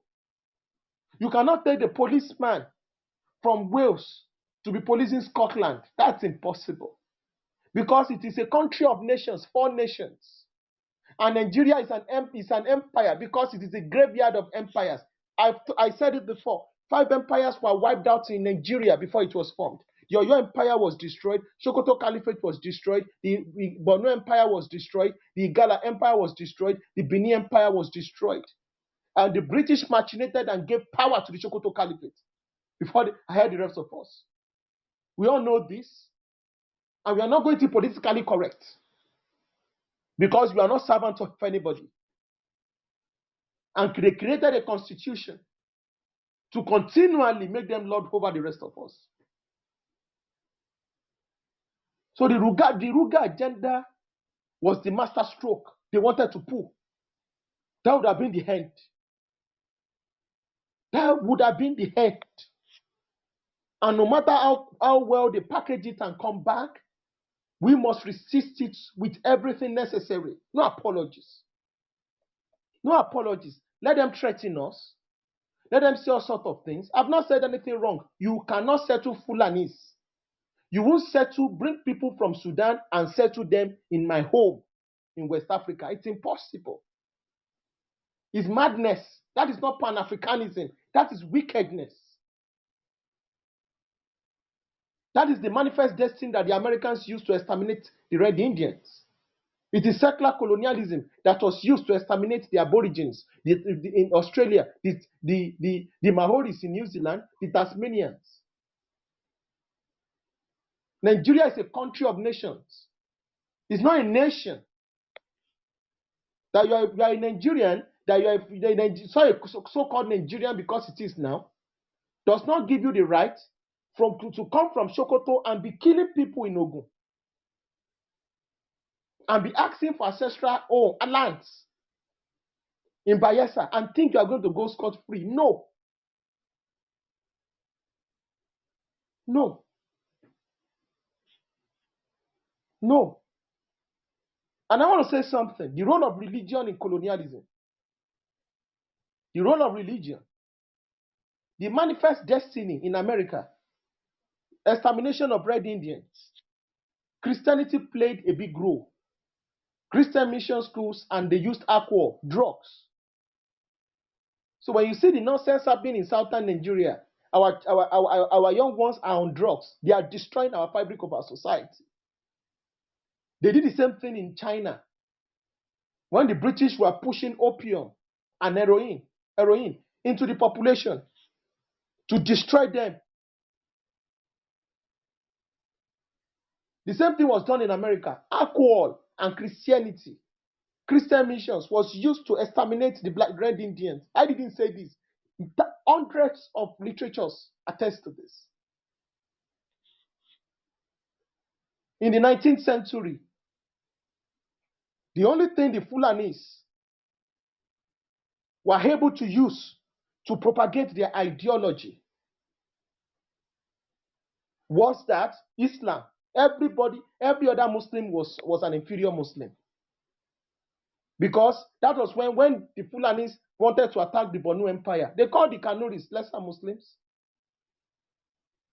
So if you think you built civilizations, you built nice cities, you built Victoria Island, people will take it over and nothing will happen. Nothing will happen. So they came in, everything they use Islam and to create the current reality. Now, what are they using? Cow, Hadass crisis, cattle rearing. What an insolence. The great Yoruba people, a people known for greatness, building empires, building great artistic work, building cities. We've now been degraded to the level of discussing cows. With people that are known to have built nothing. No apologies. Than bringing chaos. In the name of Nigeria. We need to sit down and talk sense to ourselves.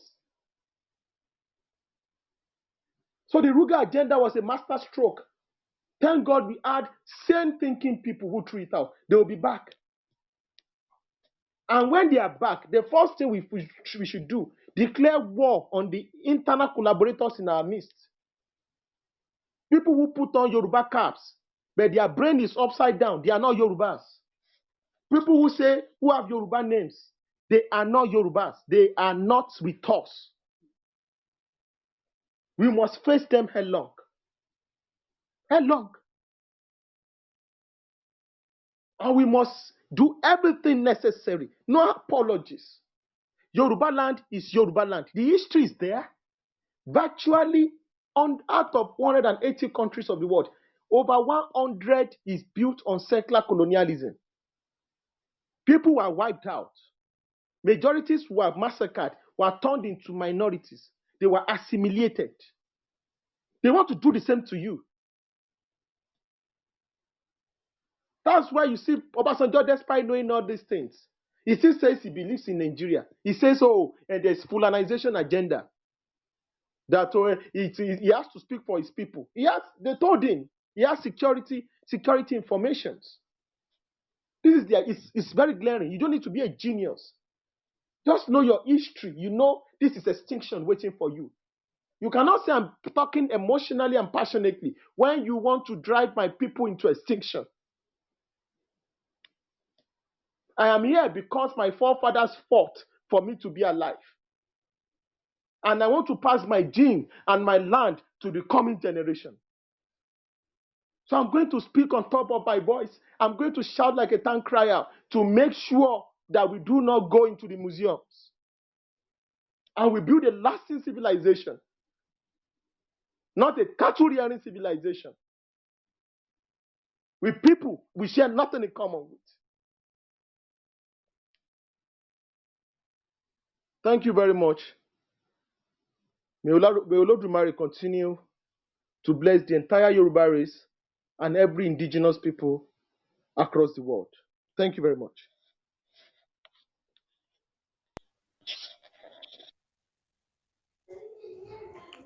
Please, am I audible enough? Welcome again. This is Think Yoruba First. Today, we are speaking on the RUGA agenda, the master key in creating a Nigerian empire. And Aare has just taken us on an intellectual journey in understanding what settler colonization it's all about. And we've been able to really understand that it's really about indigenous elimination, exploitation, and invariably also cultural domination. And please, if you are joining us for the first time and you're in this room, please kindly click on the yellow house button to follow us. I want to call on the all the co-moderators. If you have anything to say, Akin, could you please? Are you there? Okay. Oh, Obrenya Akonshe, please, are you there? Mr. Ojo, please, are you? I cannot talk right now. Okay, no problem. Mr. Ojo, please, are you there? Yeah, I'm here. Okay, please, Mr. Ojo, you go and we'll give an opportunity to the people on the stage. TJ, you go, and Sanigada, you go after Mr. Ojo. Thank you very much. Mr. Ojo, you have the floor, please. Yes, me excuse me. I don't really have much to say other than commending, our Amir Buare of his passion and of his tenacity and his time for educating us. What I'm just going to add is that again we have to all come together and and we can do this, but I've always said this: we have to get organized. These people, the Hausa Fula people, are determined and they're trying to take our land. RUGA is nothing but land grabbing. I mean, we have to understand that. We've already, said it so many different ways. I've said it so many different ways. These people are coming to take our land. They can create RUGA in Kano. They can create RUGA in Sokoto, Katsina, all these places. They can create RUGA there. It makes more economic sense for them to do it in their territory. The only reason why they want to do it in our territory or extend it to our territory is because they want to take our land. What Fuller has been doing since we left the regional system is they've been making marginal gains. Every time we keep one Nigeria intact, they make some gains, marginal gains. So to those people that always say we should do election in 2023 or we should still stay in one Nigeria, you are just keeping it for Fuller, because all they're doing is they're making marginal gains every time we keep Nigeria alive. So we have to fight for Yoruba nation and take Yoruba nation out of Nigeria, and we have to do it by any means necessary. Okay, we have to do it by any means necessary. The whole process, I've always said it, started when the Castilians, when they kicked the Moors out of Spain, and then they drew back into the interior Africa via Morocco, and they came to present day Mali, where they met, in that region, they met the Fula. So they and the Fula colluded, and they destroyed every indigenous civilization from all the way from Guinea to present day Yoruba land. They started with the destruction of Mali Imperial State. Then they had wars with the Bono Imperial State. They took over the Hausa City State, and then through a palace school, they took over Ilorin. At least they installed the emirate system in Ilorin, and their mission was to take over the whole of Yoruba land. Fortunately for us, we had committed people warriors that fought them off in Oshobo and kicked them out. They did not do it on their own. They had internal saboteurs. They are Yoruba Mohammedans that collaborated with them. In fact, a lot of the people in their ranks, in their army, were Yoruba Mohammedan themselves, fighting with them to subjugate the rest of the Yoruba people. So like Aare previously said, when people are being subjugated, it's not only the external army that usually do the subjugation. The people themselves usually contribute to their own subjugation. So we have to understand that. We see this, in North America, where when United States, when they were trying to take over Mexico, you had some Mexican family, colluding with with the United States military, especially in Texas, because Texas belonged to Mexico. But when the United States government was trying to take it from Mexico, there was some Mexican family that colluded with the United States government with the hope that after after Mexico lost the war, the land would be shared with them. But what the United States did was they got Mexico from they got Texas from Mexico, and they did not give the land to the collaborators. So we see the same thing also in even in Palestine, right? When the Europeans, the British, when they promised the Jews, present day Palestine. They promised the Arab, because the Arabs were used to defeat the Ottoman Turks, right? And then when they won the war, they promised the Arabs Palestine, even though they gave them Saudi Arabia, they gave them a bunch of land in Northeast Africa, present day Middle East. But then the British um, they gave the land in Palestine to the Jews as opposed to the Arabs. So if we remember yesterday, the speaker, Mr. Dele, that spoke to us, said the Europeans, they don't have permanent. They only have permanent interest. They don't have permanent friends, nor permanent enemies. So we have to understand that. But let me just go back. We need to not allow these people to have RUGA in our land. We have to do everything possible to make sure they do not have RUGA in our land. These people are parasites. All they want is to set up their Mohammedan civilization in our land, and we're not going to let it happen.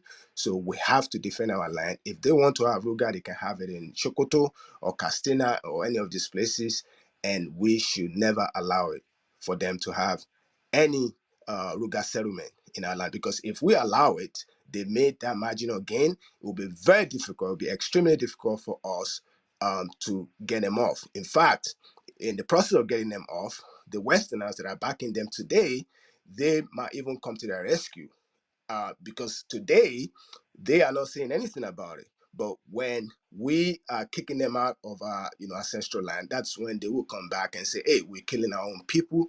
But that is not the case. So let's not even allow it to start with, so that our progenies don't have to fight any wars.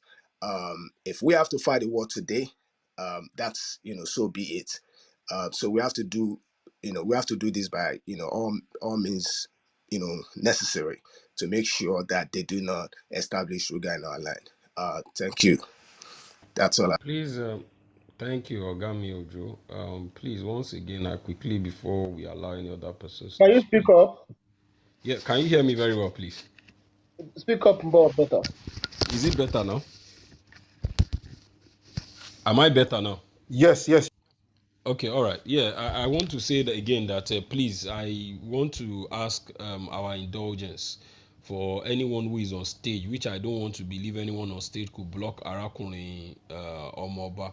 But there's something that could happen. Sometimes I put my phone in my pocket and I notice that he's already asking me to remove one person or the individual.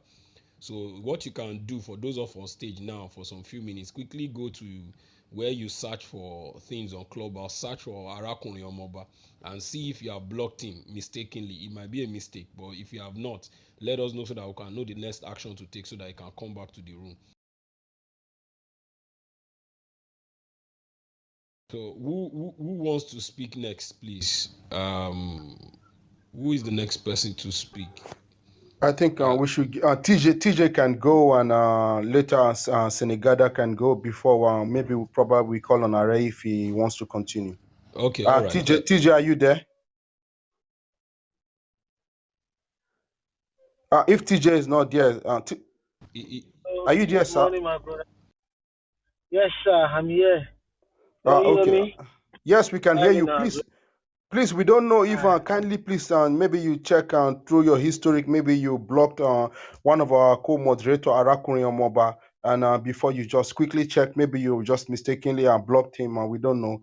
Well, we're asking all of us on the stage and presently now. So if you've maybe done that, just have a quick check, and we give you 3 to 5 minutes to contribute. Thank you so much. all right, thank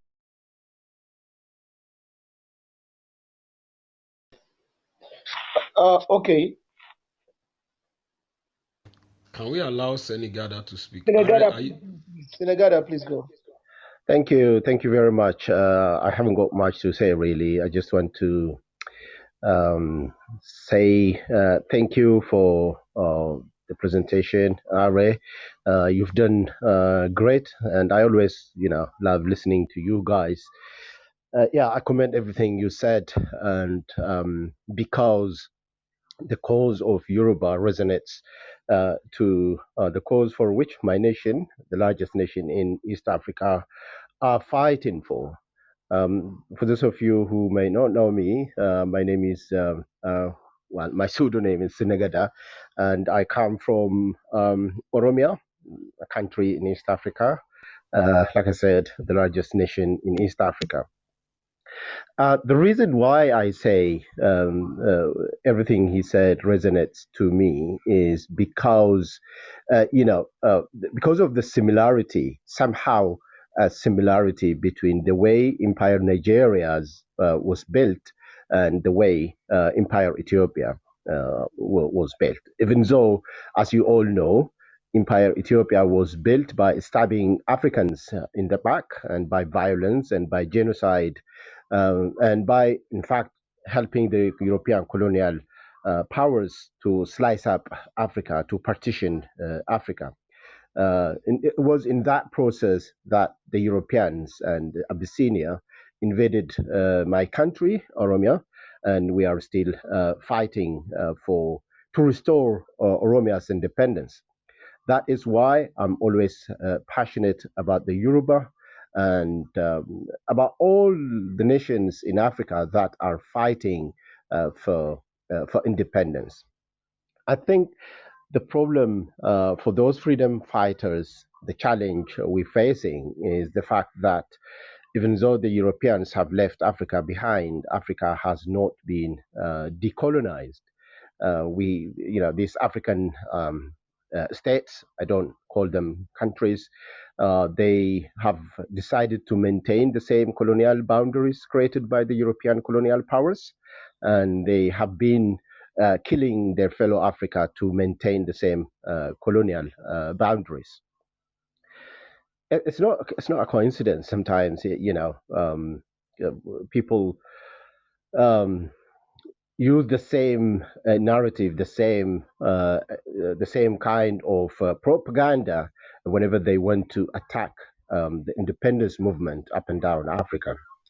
Uh, that's why they use the different types of terminologies and derogatory terms such as secessionist movement and the separatist movement, um, and all kinds of things. And I think now, since the right to independence is considered as a basic human rights,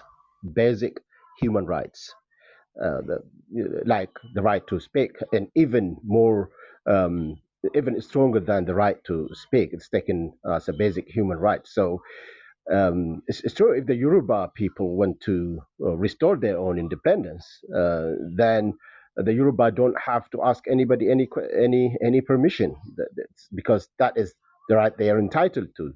And I can say I would rather speak on my own nation's behalf.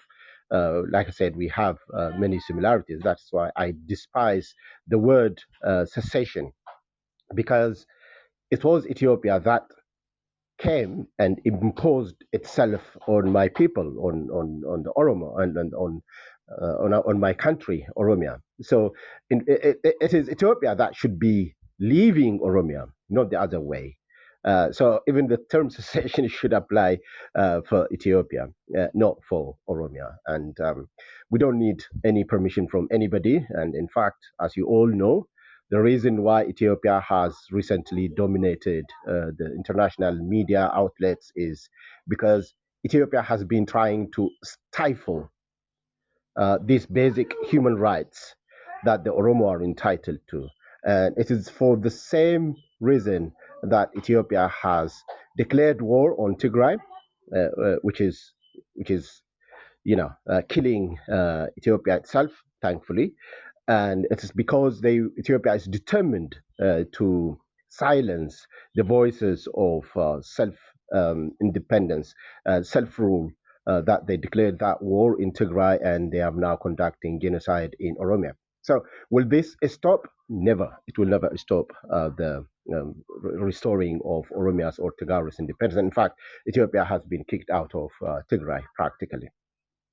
And the other point I want to raise here is I heard, you know, the names of Libya and others.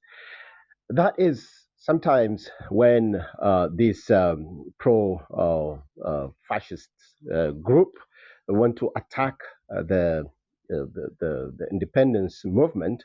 They want to say, "Oh, look at Libya. If you continue to fight for your independence, your country will end up like Libya or like Syria," which is an absolute nonsense.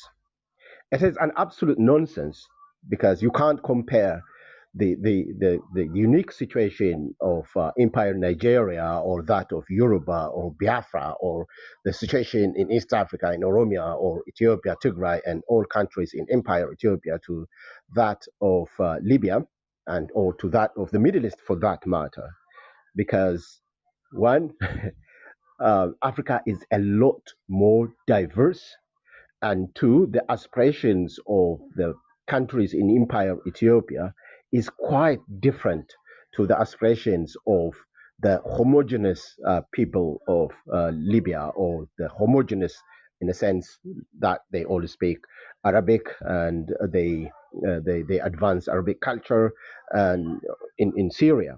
So the cause for Syria war is the need for uh, it was triggered by corruption and the need for better governance, the need for economic equitability, and in some way or another, there is some religious element in there. I mean, there are some factions of the same religious element. But when it comes to Nigeria, or when it comes to the case of Yoruba and the Oromo, we are not only fighting for better government. We are fighting to restore our own government. We are fighting to make sure that Ethiopia leaves Oromia, because of the way Ethiopia has been established. And I don't know for Nigerian, I can't speak for you guys, for Yoruba, but from the Oromo perspective, the problem is not just the system, or the problem is not just the government, this brutal authoritative government, or the problem is not the feudal government, that traced their heritage to non-African origin to Israel, but the problem is Ethiopia itself. So that is why I never use the term Oromia secession. I always tend to use the term Ethiopia out of Oromia. And yeah, I'm learning a lot from you guys. And as African young people, now is a time for all of us to come together and debunk all the myths that say, oh, if Yoruba people become independent, country is going to end up like Nigeria or Syria. That is absolute rubbish. And there are also some who trade by the name of Pan Africanism who say, oh no, in Africa we cannot afford to have many countries. Africa cannot be divided anymore. This is an absolute nonsense because, Africa was led. In Africa, there were thousands and thousands of nations before Africa was invaded by the European colonial powers that, squashed these nations together along the lines of their own economic interest. And now we are saying, oh, we cannot afford to have many independent countries in Africa. I tell you what, better is for Africa to have thousands of independent, sovereign, economically well integrated and countries where human rights are respected, thousands of them, rather than having, you know, 50 or 40 states, such as Ethiopia, that are dominated by certain group, certain ideology. As in the case of Ethiopia, it's dominated by the so-called Amhara fascist group. And rather than having such countries, better is for Africa to have thousands of countries that are well integrated, where human rights are respected. Yeah, I'll land it there. Thank you. Mr. Salman, can I ask a quick question? Mr. Ojo, please, Yes. you ask a quick question, but hold on a minute, please. Pardon Oh, me. Don't hold your thoughts and don't forget, please. 1 minute, please. Please, Mr. give us Please opportunity for the rest mute. of us. Please mute, please. A minute, please. A minute, please. Um, sorry, I want to quickly do this. Are, I would allow you to answer. I would not to allow you. I don't even know the English to use, but please kindly answer a question from. I have a question from the back channel. While you do that, I beg everybody on your stage. I'm going to move everybody down. I'm coming. What? I'm coming. If Joe wants to ask a question, right? Yeah, yeah, I know, I know. He will ask his question. I have a question too, but I want you to Yeah, answer those I'm questions coming. while we Let move Mr. everybody Ojo down. go. Please. You said? Let Mr. Ojo go, please. Okay, what I will do is that Mr. Ojo will go. Maybe you and Mr. Ojo will be on stage while I move every other person down. While he's asking the question, you can answer. I'll move everybody down. Then while you're But answering the we have question, also if question. We hold have on, also please, question. hold on, please. There's something I'm trying to do here. We have to bring Arakuni back to the stage. So I'm going to move everybody down while Mr. Ojo and Aare stays on stage. Then we can now deal with the. You are answering the question. We can deal with every other person. Thank you. So, Mr. Ojo, please go on. oh, okay. Yeah. Thank you. Thank you. Yeah. Mr. Sana, my quick question is, what's the difference between the Gala people and the Oromo people? Are those two groups of people the same or they different? Thank you. Would you like me to answer or Yo, move yo, yo, down no, and no. come You back can to answer. answer? You can answer. I will ping the person back while you are answering the question. Do what you have to do, please. Thanks so much. Um, well, Gala is a derogatory term used by the Amhara fascist group to describe the Oromo. The Oromo, we call ourselves Oromo, and in all colonial states, people who want to invade you, first of all, they want to dehumanize you. They want to take away the values that you have. They want to change your name. They want to change the names of your cities, the names of your lands, and they want to attack every value that you identify with. So that is why they use this term gala. It doesn't. I don't even know the meaning, but it's when people want to insult you, insult the Oromo. They use the term gala. I think the short answer is that. All right. Thank you. Got it. Okay, Are, can I read the question to you while we can? I already pinged. Or please, anybody who has Arakunri's contact, please tell him to try now. That we have moved everybody down for him to get into the question. So, Are, are you there? Yes, sir. Okay, so the question is, they said the question is for Are and Mr. Ojo in particular. Do we just stop Ruga alone? Is that enough to stop the empire movement? That is the question. It's for both of you, sir, Are and Mr. Ojo. So both of you can answer simultaneously if there's going to be a differ Let in Mr. opinion. Joe answer the question. Okay, all right, Mr.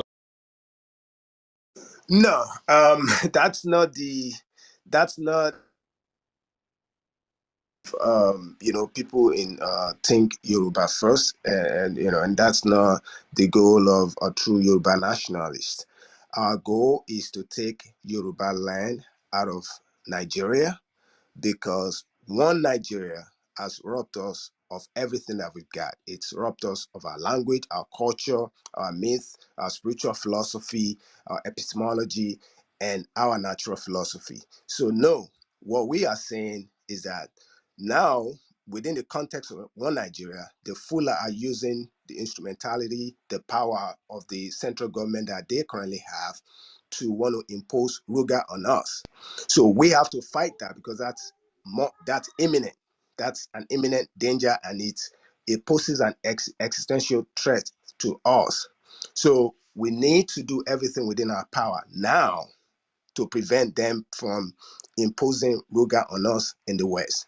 So to answer that question, no, that's not the ultimate goal. The ultimate goal is to take Yoruba land out of Nigeria, and we're doing everything within our power to do so. But since that RUGA, imposition of RUGA on us is imminent, then we have to also fight that. So it's part and parcel of our struggle to to fight for Yoruba self-determination. So it's not only about Ruga, it's about taking Yoruba land of Nigeria.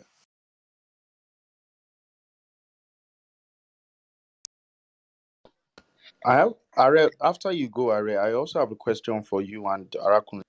Okay, you can go on, Mr. Yano. Mr. Ojo has answered the All question. right. I wanted to ask, why is it easy for Buhari to, I mean, talking from psychological point of view, maybe some historical point of view also, how come it's easy for Buhari to identify with his Fulani identity, and Obasanjo sees identifying as Yoruba as a problem?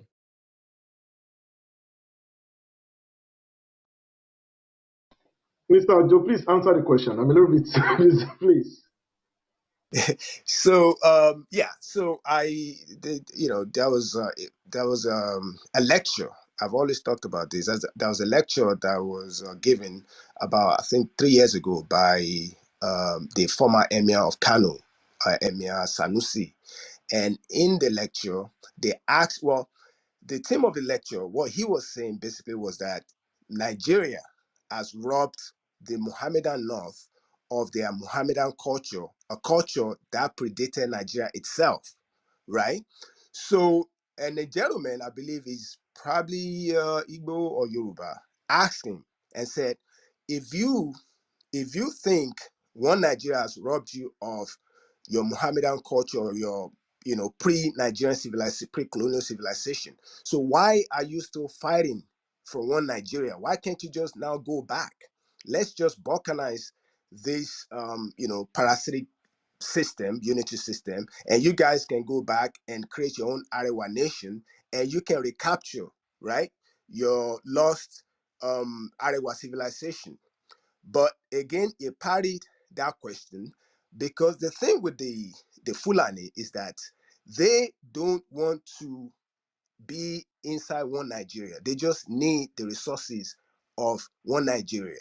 So, but they figured out, like, the people they're dealing with, these people, like I'm talking about the Southerners, they are so unaware and they don't care. So they were like, you know what? Why do we want to separate ourselves from these people? We can take over this whole place and make it our own. And hence why they're trying to create Ruga and all these things. So these people, they understand it because they have the awareness. They have the awareness. They are very in tune with their civilization. Most of us think the northerners, the northern elites, are not educated because some of them don't speak big grammar or English like we do. But people keep forgetting that there's another civilization. The Western civilization is not the only civilization. There's also Islamic civilization. So these people are very well versed in Islamic philosophy, Islamic history. So they are educated in the Eastern, Islamic way, and that's what we keep forgetting. So these people are very educated. They very educated about their own history.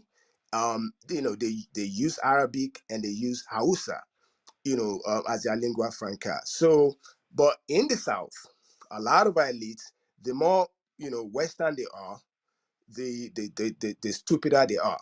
So people like Obasanjo, these people, they are educated in the Western way, but their education has robbed them of everything. Remember, I've just told you that one Nigeria has robbed us of you know of anything. So when Obasanjo opened his big mouth and said, his Nigerianness is bigger than his Yorubaness. What he's saying in essence is that he's lost, like he's a big slave.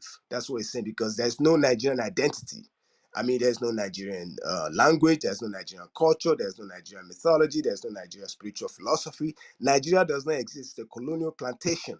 It's a plantation, it's a colonial plantation. It doesn't exist. So what Obasanjo is saying is, I'm a slave and I'm proud of it. But the Hausas, I mean, the Fulani are not like that. They know where they're coming from. They know, they understand their history very well. And then they operate based on a code, and they have an agenda. Our leaders don't have agenda. They just wake up to eat, have sex, and go to bed. That's all they think about. They cannot think beyond like tomorrow. But meanwhile, the Fula can think, they are not myopic. They can think like 50 years in advance, and they understand where they want their people to be. They know where they want their civilization to be. But our leaders don't think that way. Our leaders only think about eating, having sex, and sleeping. That's it. So that is the difference. The Western education that we think we have has actually miseducated us. But that lack of Western education amongst the fuller elite has actually enabled them to see the world the way it should be, which is that you need to fight for self-preservation, right? But that same education with us has robbed us of that streak of self-determination. So that's pretty much, it's just education. So and that's the answer to that.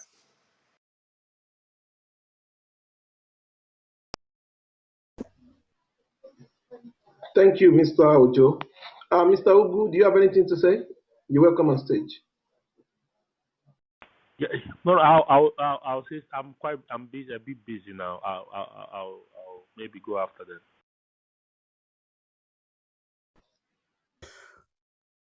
Okay, Aare, please, I want to I have a follow-up question to you, if you can do justice to it before you take the stage, sir.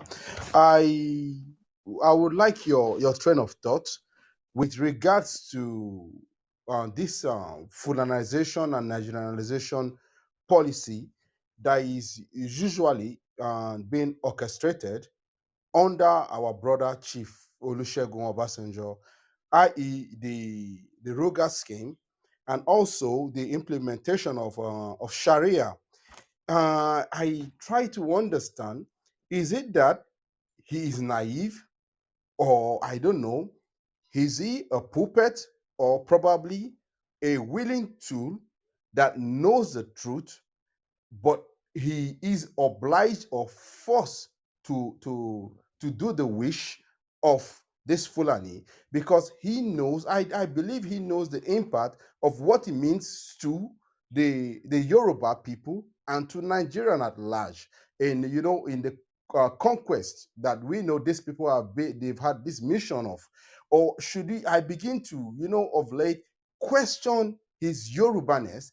Because how can you, under your own protection of your people, be one of the biggest sellout to your own people? I just want your train of thought, to bring more clarity to this, sir. Thank you very much, sir. Thank you very much. Um, there is a very important school of thought, and I've said it during the course of the discourse, my discussion, that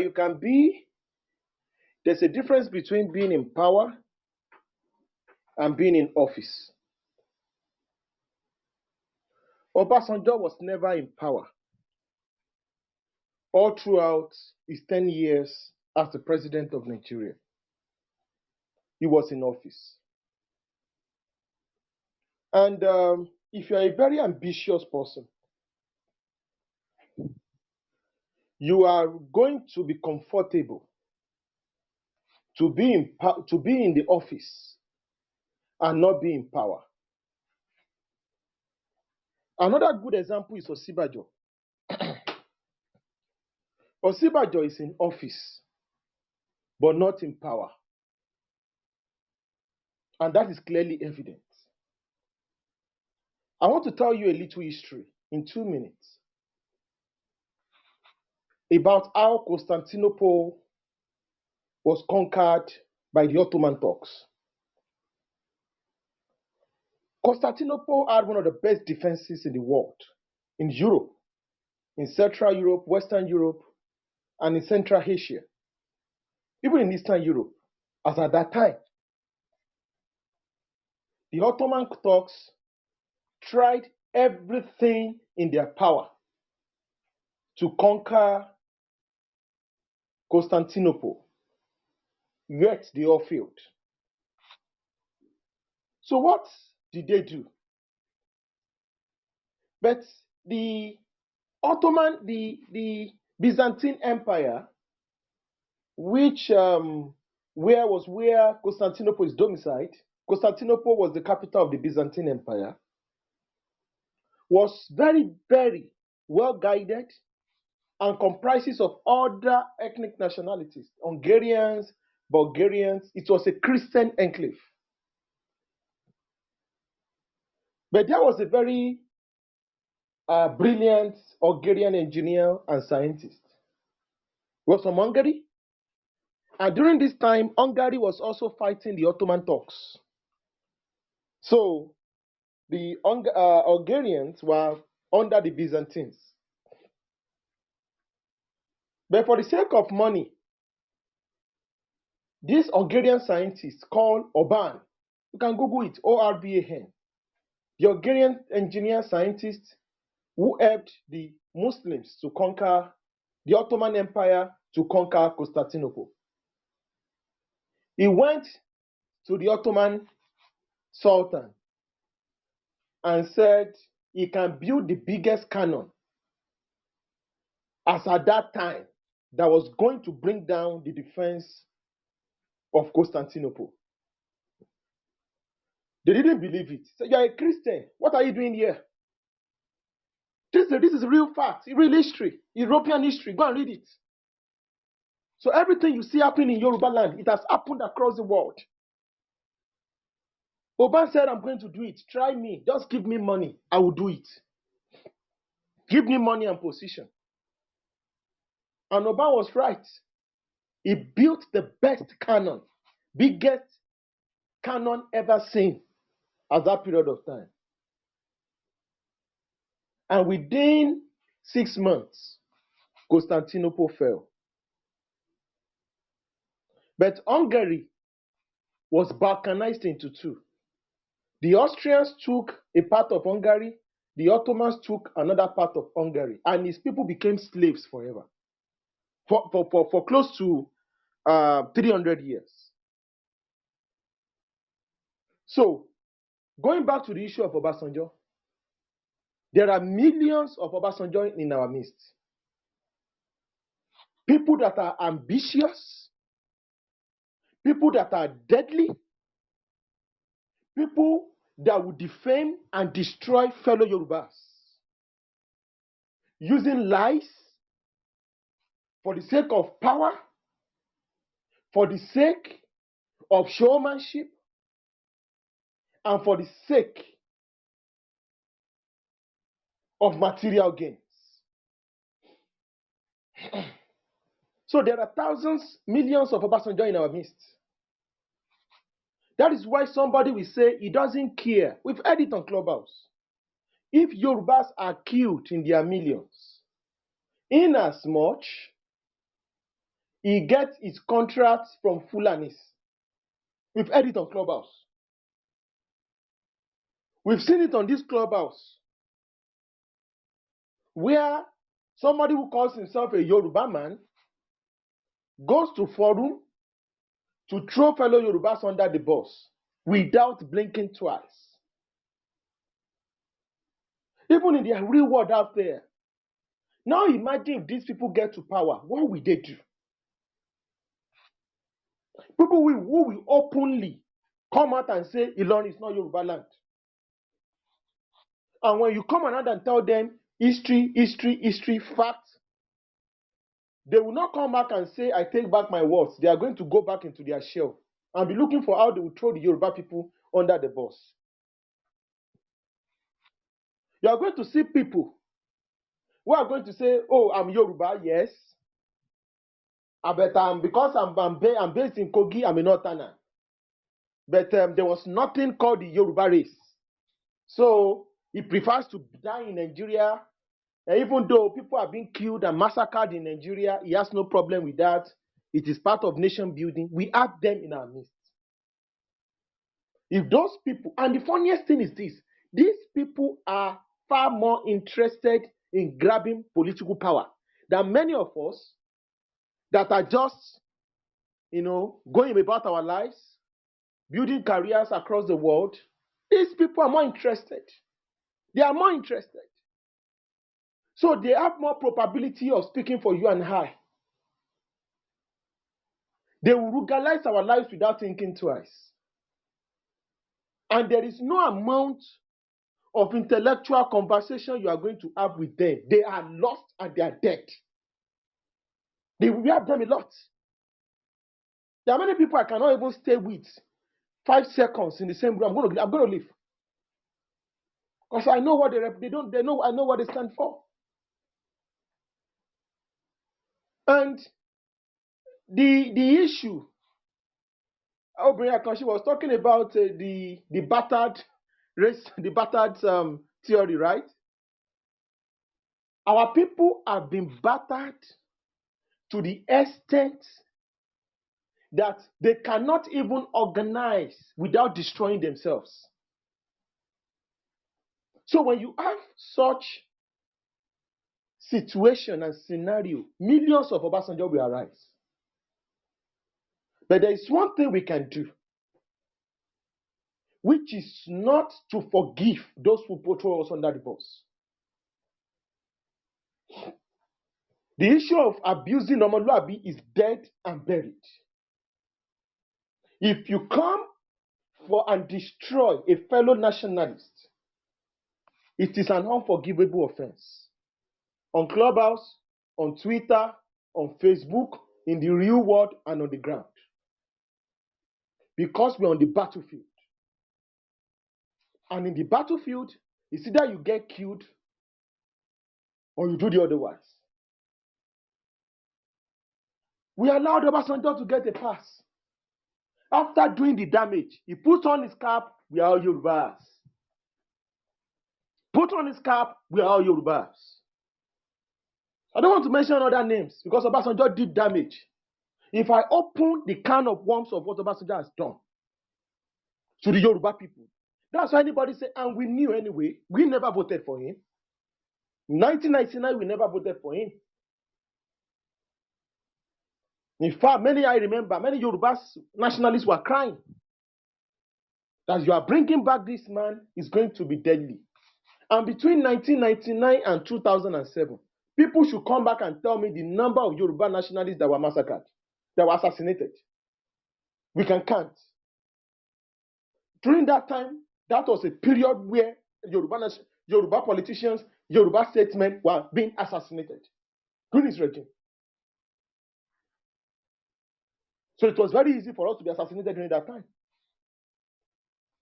Compared to now, it's still relatively better. It was free for all.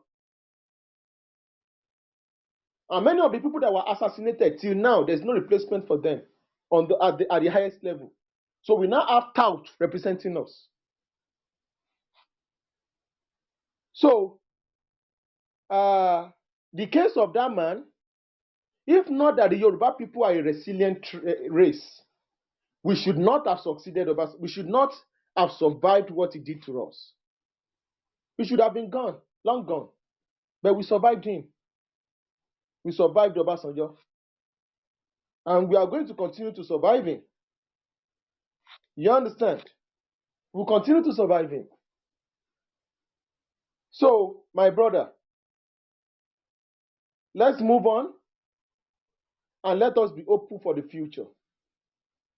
The future belongs to us, not to people like that, like them. No apologies, brother. We'll continue to do what we need to do. We'll continue to do what we need to do. Consistency, effectiveness, and we shall reach the promised land. Thank you.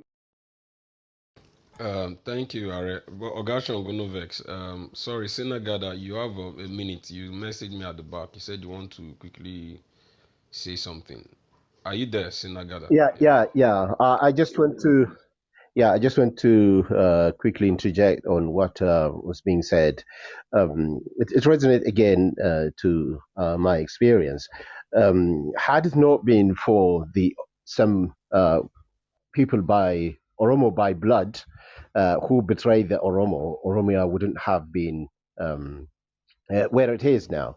It is not uncommon to see these kinds of renegades. I think it's in every society, and what even uh, astonished me a lot is the fact that some of the fascists who want to oppose the Oromia's independence, one of the narrative they try to use is this.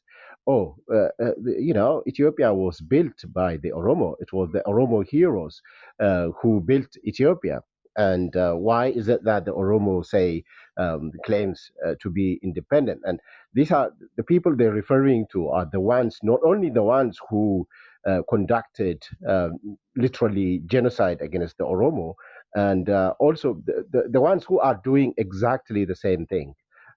If you take Ethiopia, the military leadership are people who are uh, who have Oromo blood, and even including the current prime minister of Ethiopia, even though he is, it is not established whether he is Oromo or not, but he claims to be an Oromo.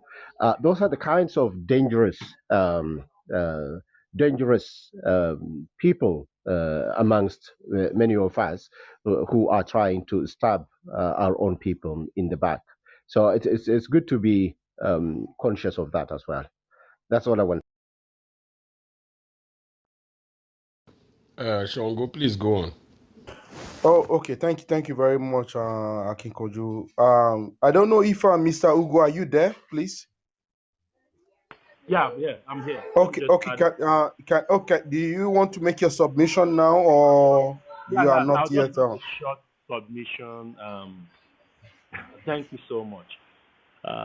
Thank you, Aare. I always this was supposed to be on my time out, spent with family, but I can't resist the kind of programs yeah, that is held in this room. So I always come back, get myself back into listening to intelligent discussions, um, just like yesterday's own too. It's significant that for once all the federating states in the southern part of the country and their indigenes have risen in unison against the government policy, shunning hypocrisy. Benue State aligned has even aligned with the southern counterparts, notwithstanding that the state itself is situated along the middle belt axis, where its sister states have joined the north to literally beckon to RUGA.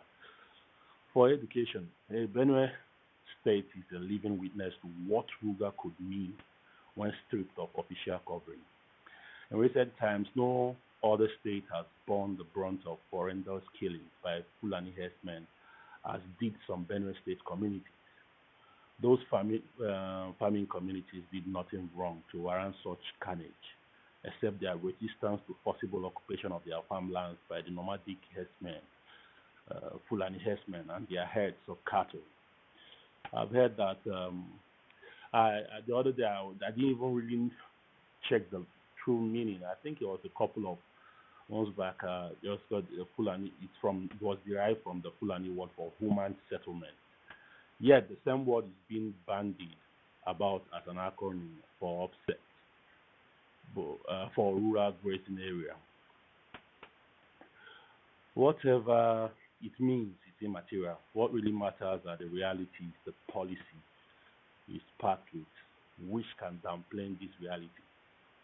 In fact, it has only just stopped short of guaranteeing that the policy will permanently put an end to the incessant killings of indigents of local communities where Fulani herdsmen take their cattle for grazing. Herdsmen is a good beast blood chilling act because the federal government allows them to bear unlicensed sophisticated weapons. I mean, you see them welding AK-47 rifles and the like. That is yet another evidence of Fulani favoritism, considering that no other ethnic group exercises such freedom in Nigeria.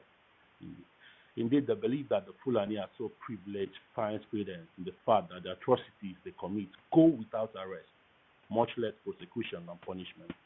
All this add to the fear of RUGA. If atrocities of the magnitude executed by the itinerant Fulani herdsmen can go on under the watch of government and its security agencies, the imagination is justifiable that the host communities to the proposed RUGA will be at their killer's mercy should the program come to be. The truth is that there is an agenda by the Fulani to wipe out the indigenous people and replace them with their brothers from the Sahel. Any Southerner calling this a conspiracy theory is doing so at his own rate, or his or our own rate. The scary part is that the British and other Western powers are also at their side. You know, you can see how the British High Commission, this lady, just how she's always walking about, even sewing the same uniform with them. You can see that on Twitter, many places, the pictures. They are not even hiding it. They are not. That's the painful act. Anytime I see that lady, I feel the fury in me gets heightened. Because I know that each time she pays a visit, there's something sinister going on. She goes to the north freely without even being scared of what is going on, the killings and so on and so forth. To tell you that they already know everything and they know that she's on their side, so nothing can touch her. And I was also happy yesterday to listen to Dele. The man is so intelligent, you know, because usually I actually felt that he's on the side of one Nigeria and all that, but yesterday with the explanation and his intelligence, I was out. You know, I was so excited. In fact, I had to sleep with my phones on. You know, I didn't even know why, and I had to go and replay it this morning to listen to the conversation again. Everything he said is what's going on. In fact, he gave more detailed. I'm so happy that we have people that we thought have lost touch, but they haven't. You understand, and they are fighting on their own. They are fighting with their own counterparts on how to emancipate our people from this great bondage. So I think we Southerners should try as much as possible not to downplay this. And I really have to thank Aare for always opening up the room to discuss this, to sensitize our people. You don't really know how much people are getting sensitized daily. You know, every day we see new faces and they come, they learn, speak to other people. There are some certain things I learned from in Clubhouse that I didn't know before.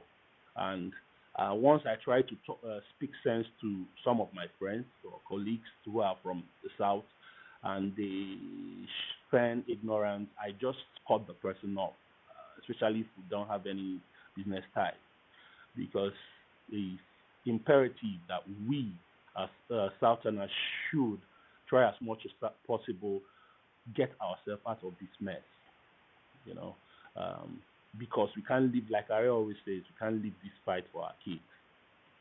Because most of us, especially in diaspora, most of our kids might not take it serious. You know, some of them might even stay out from the country because of the fear of being killed or this. Now, most of my friends that got their tickets had to cancel it from the states that wanted to travel for Xmas because of the insecurity in the east, in the states. You can't travel. This is somewhere you can drive from Lagos to the east comfortably, drive without any problem.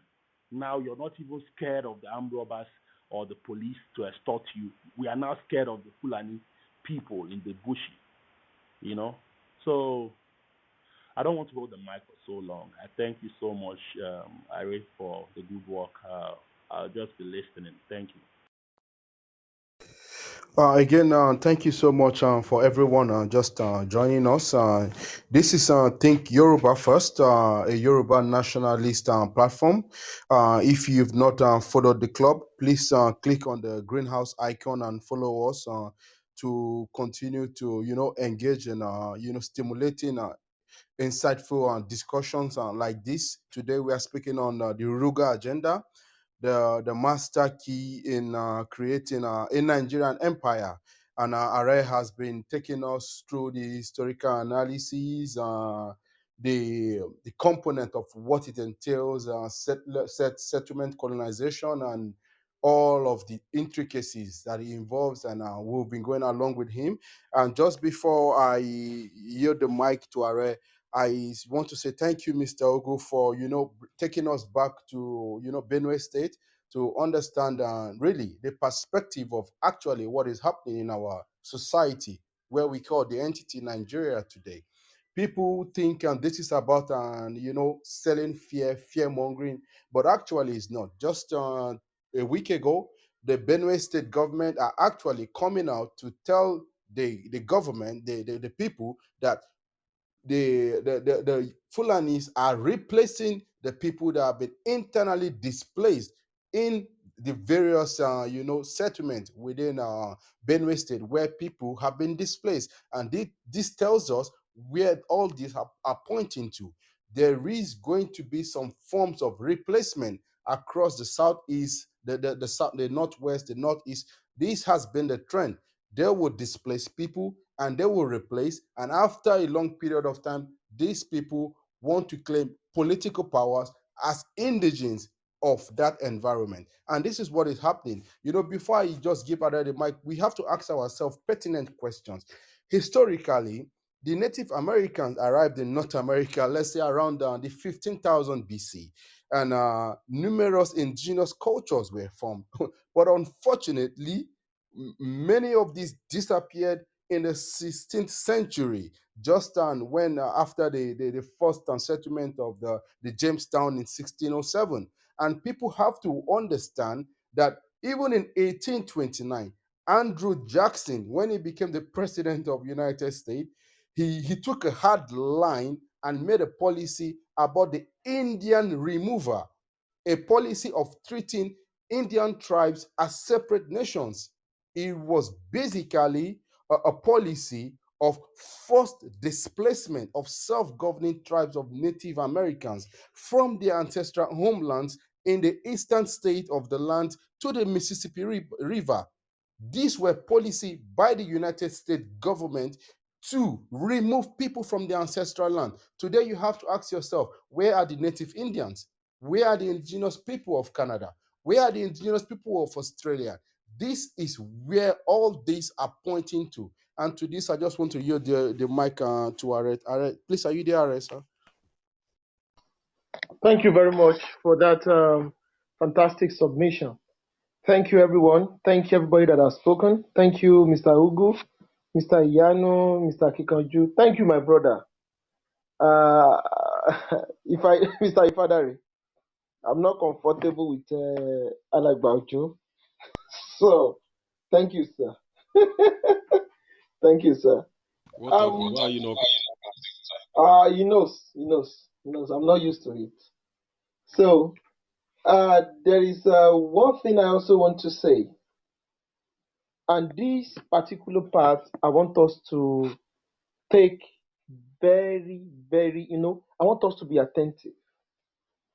And I want to explain a particular important component of secular colonialism. And this particular, you see, everything the Fulanis are doing, there is an intellectual group. They have a think tank. This is my hypothesis. That is thinking for them, because it is not by coincidence that when you study close to 20 history books from Asia to Africa to the Indian subcontinent, to the Middle East, to medieval Europe, and to the Americas, the same playbook is still, the same principle, the same methodology is still in place. And I'm going to tell you how.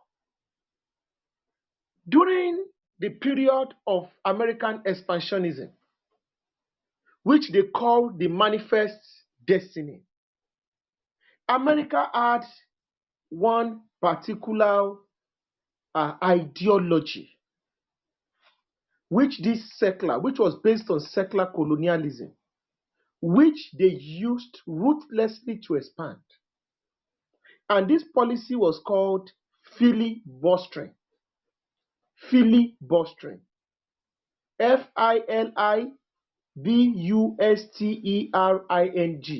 Filibustering. What is filibustering? It is a situation where non-government militias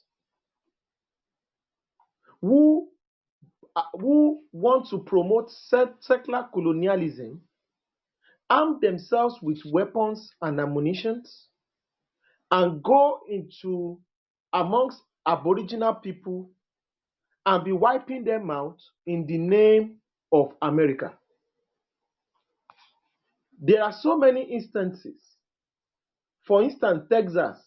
The way Texas was taken from the Spanish, from Mexico, was not that the American government wanted to go there at first. It was some American filibusters who are militias who went into that place, started killing, creating problems, and started grabbing lands. Is that different from Fulani herdsmen in our bushes? Is that different from what the Cherokee Fulani is doing in Iganga? Is that different from what Wakili was doing in Ibarapa? Is that different from what Fulani militias are doing in Benue? They're going into these places, they wreak havoc, they wreak anarchy in the name of Fulani nationalism. So when they do it, the Nigerian government, which is a Fulanized government, because it is a northern hegemony, the federal government is a northern hegemony. The Nigerian constitution is a northern hegemony. So anybody using it is fooling himself. And they know that in every conquered and every oppressed region, there will always be people of low moral standard, people of low moral principle, people of low IQ that will always support the destruction of their people for temporary and transient material gains. So America used militias. When you talk about the founding fathers of America, the founding fathers, go and study your history and stop eulogizing those who committed genocide. The founding fathers of America were sponsoring militias behind the scene. They call them military filibusters. They will go into a place, wipe out people, and import the population there and be living there, displacing the indigenous people without the consent of the United States of America. So when the American government now get to know that, okay, this is what they are doing, and they come in there, because they are white settlers, they support them naturally. Is that different from what the Fulanis are doing in Yoruba land? When OPC members arrested Wakili, what happened? The OPC members that arrested Wakili were thrown into prison. Do you know that the prison break that happened in Oyo few weeks ago, Wakili escaped?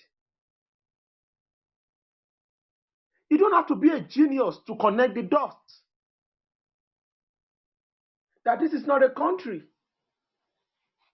You become third-class citizen, and you cannot forget your PVC. Your PVC will land you into more troubles. Any idiots telling you PVC, PVC, PVC, they've been paid. They've been paid. They've been paid to lure you into destruction. We should be discussing how are we going to destroy the 1999 Constitution? How are we going to destroy this structure? It is only in Nigeria where people that produce the tax cannot use the tax to develop their locality in the name of Nigeria. And the people that contribute nothing will say that they have the right, they have the God-given right to continue to rule you. And you think you are safe? You cannot negotiate with somebody who believes that what belongs to you belongs to them. And what belongs to them alone. The Zamfara gold is for them alone. And none, I repeat, none of those one Nigerian generals dare speak against the Fulani hegemony. They will be destroyed the second day. They will be destroyed. They will. They will be chastised. So when you see Fulani herdsmen, those are the foot soldiers of the caliphate. The foot soldiers of the RUGA agenda. The foot soldiers of secular colonialism. They are an integral part for that manifest RUGA agenda. The manifest destiny. The expansionist tendencies. Which is needed for any empire building. The Yorubas, we just want to remain, we are not interested in grabbing lands in Edo or any other place. We just want to be on our own. We just want to be. But the funniest thing, what the reality is, if you do not have any agenda, you become a menu on the plate of others, like my sister said. That is where we find ourselves. And this is why, when you look at America, what the white settlers did to create that America, if not that we are exposing it in history now, are you going to believe they did it? They will sponsor militias, armed rifles, sword. They go into a place, they wipe out the people, take over the settlements, take over the land, and rename it. Is it different from what the Fulanis are doing in the Middle Belt and the South? That process was called filibustering. As I'm speaking, you can Google it. In fact, they were doing it in Nicaragua, in Cuba, across the Americas. Across the Americas. It's just expansion, and expansion. Look at the population of the whole of the European Union. What is the population of Caucasians in the European Union? Maybe 300 million. This is where they came from. But within the space of 400 years, the population of whites, of Europeans in America is close to over 300 million. Land grabbing is necessary for you to expand biologically. They understand this. It is you guys that have studied. You have so much PhDs, so much masters, and you have no native intelligence. The education we have has turned us into idiots. When we talk about self-preservation, you say tribalism. What is tribalism? Is tribalism not the love of yourself? The love of your ethnic nationality? Is that a crime? The Jews love their Jewishness. The French love their French. They love their French heritage. The Germans are ready to die for their German heritage. They call it the soil and the blood. The English are ready to die for the coin. So why is it that somebody is telling you, do not love your Yoruba heritage, you must love Nigeria? Don't you think something is wrong? Everything that is happening to us is a playbook that is being replayed by a superior power.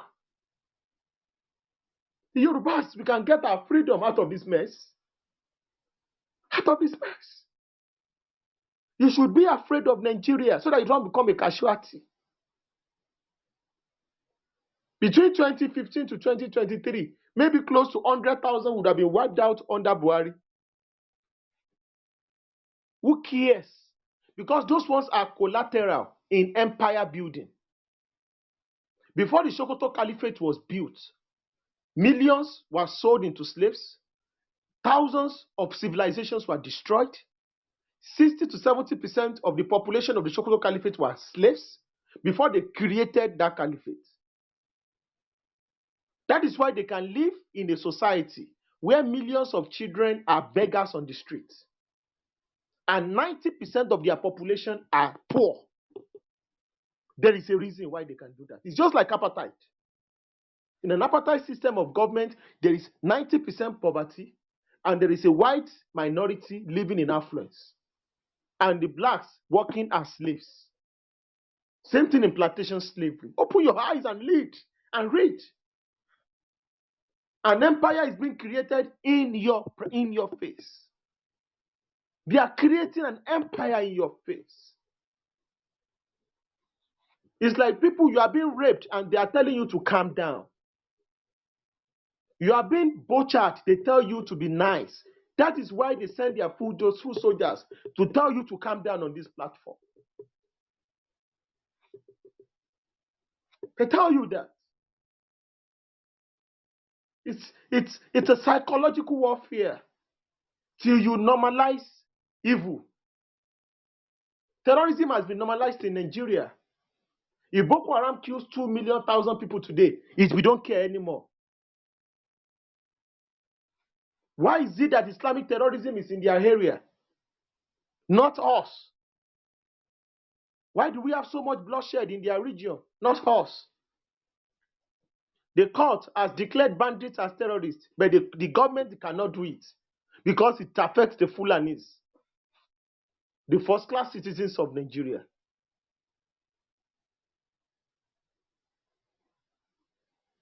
If you follow those that are telling you Pan-Africanism, they will destroy your life. People that are telling you let's form a better Nigeria, they will destroy you. Learn from the South Africans. Their life has been destroyed. They listened to Mandela. They are gone. People like Chris Ani was telling them the truth.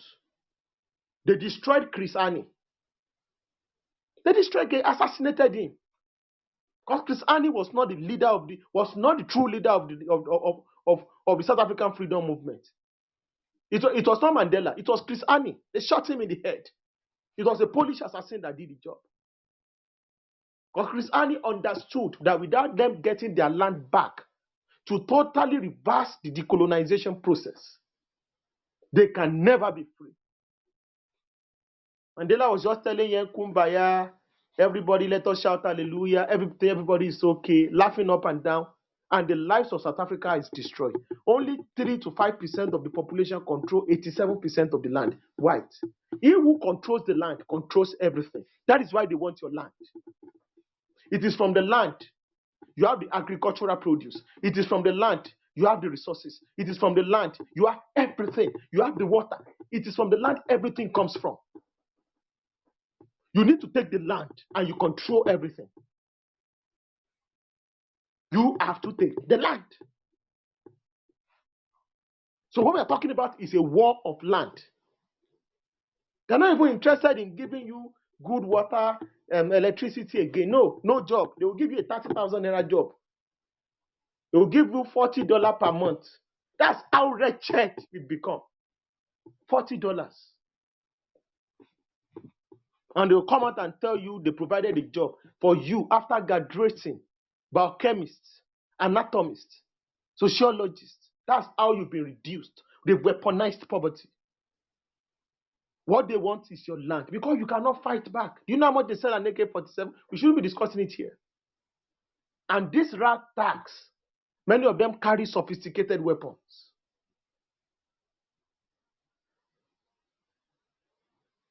You have to be aware of what is about to come.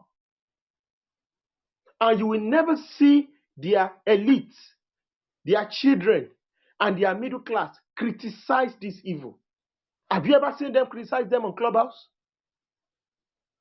Have you ever seen Fulanis criticizing the Fulani killings? Never.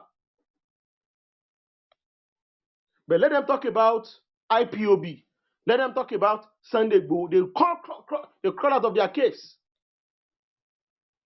to start screaming like castrated chickens, shouting terrorists. It was very easy to tag Shiite as terrorists because the Fulanis are Sunnis and they need to wipe out the Shiite to protect their power base. It's very easy to proscribe the Igbos, IPOB, as terrorists because they see the Igbos as conquered people. How many Igbos don't see it? They are still shouting Magalu, dead brains. Because we need to tell ourselves this truth.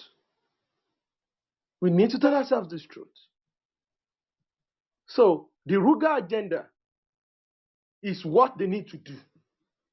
They are coming back to perpetrate this agenda, and we must be ready. We must be ready. If they think they can Fulanize us, we are going to Igbonize them, we are going to Yorubanize them. No apologies. Thank you very much. Thank you, Aare. Thank you, Aare. You just made me, speechless. And the only thing that's coming to my brain right now is Yoruba Ronu. Yoruba people think, because I am coming down from my high horse. I used to be so arrogant to think that the Yoruba people cannot go into extinction. But with the past few lectures you have been taking us through, I've actually gone to read up, and I realized that if we don't put our house in order, Yoruba people can go in extinction. We are not invincible. People have gone in extinction in the past, and we need to come together and preserve ourselves, preserve our culture for the future generation. I want to do. I don't know if Mr. Review, you are here. If you have something to add to this discussion, and Obere Akonsha, are you here, please? Mr. Michael, Okay. Mr. Michael. Okay, I'm here. I'm here. Okay, Mr. Review, please, you have the floor, please. Yeah. I greet everyone. I saw that I've been on and off. I think I was a little bit busy. So I'm very very glad that we have this amazing, important and mind blowing topic. But it's so sad. My brothers and sisters are in rooms talking about irrelevant things when they're supposed to be here to learn and relearn and unlearn some false information which they were all born into as Nigerians, unquote. So what I have to say is not much. I like people when they learn new things and understand how these new things can change the future and also can change the present. Even as we speak now, those people who are talking about the Fulanis, they are strategizing.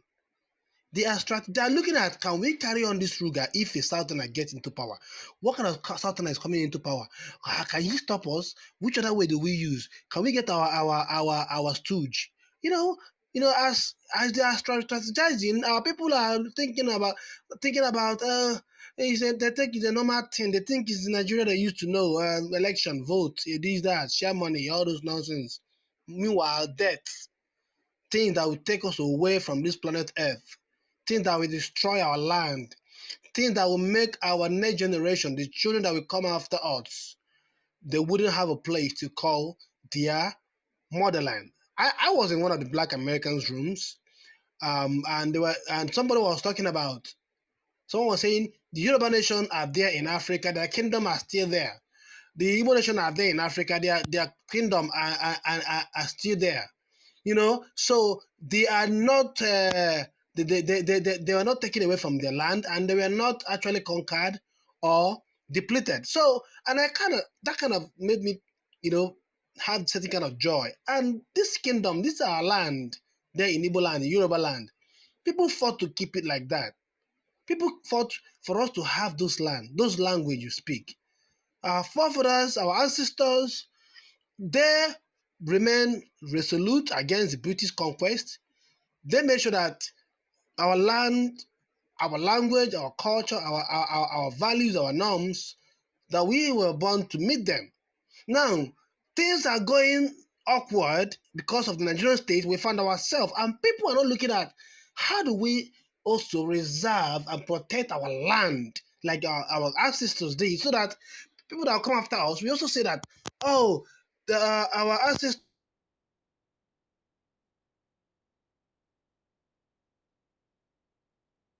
this land and make sure that, and also to finish us off and have us assimilated like the houses, you know. So, if you don't fight that fight now, it's not about having big car, living in one Western country or the other, having sex in how you like, buying houses, all those nonsense.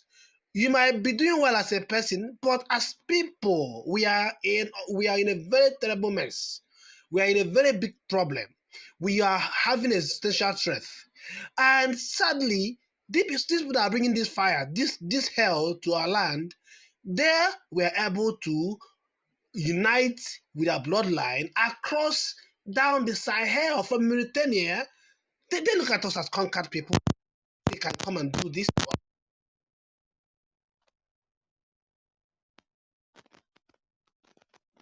us. Nationhood that RUGA put in place called Nigeria. They have an advantage.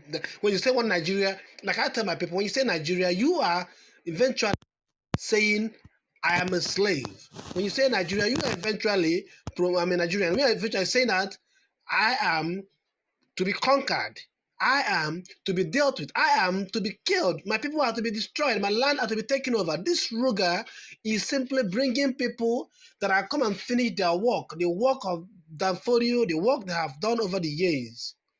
So we don't hate them. We just said, stay in your place. Igbo land is not as big as some northern states. What are you coming to do in Igbo land? What are you coming to do in Yoruba land? Stay in your place. You to control our waterways, to take our land, to destroy us as people, because you think you can do that. We will not agree. We will remain resolute. We will stand and chase you all back to Futatoro and Futajolo where you come from. This is not hatred. This is simple. Stay in your place. Let's stay in our place.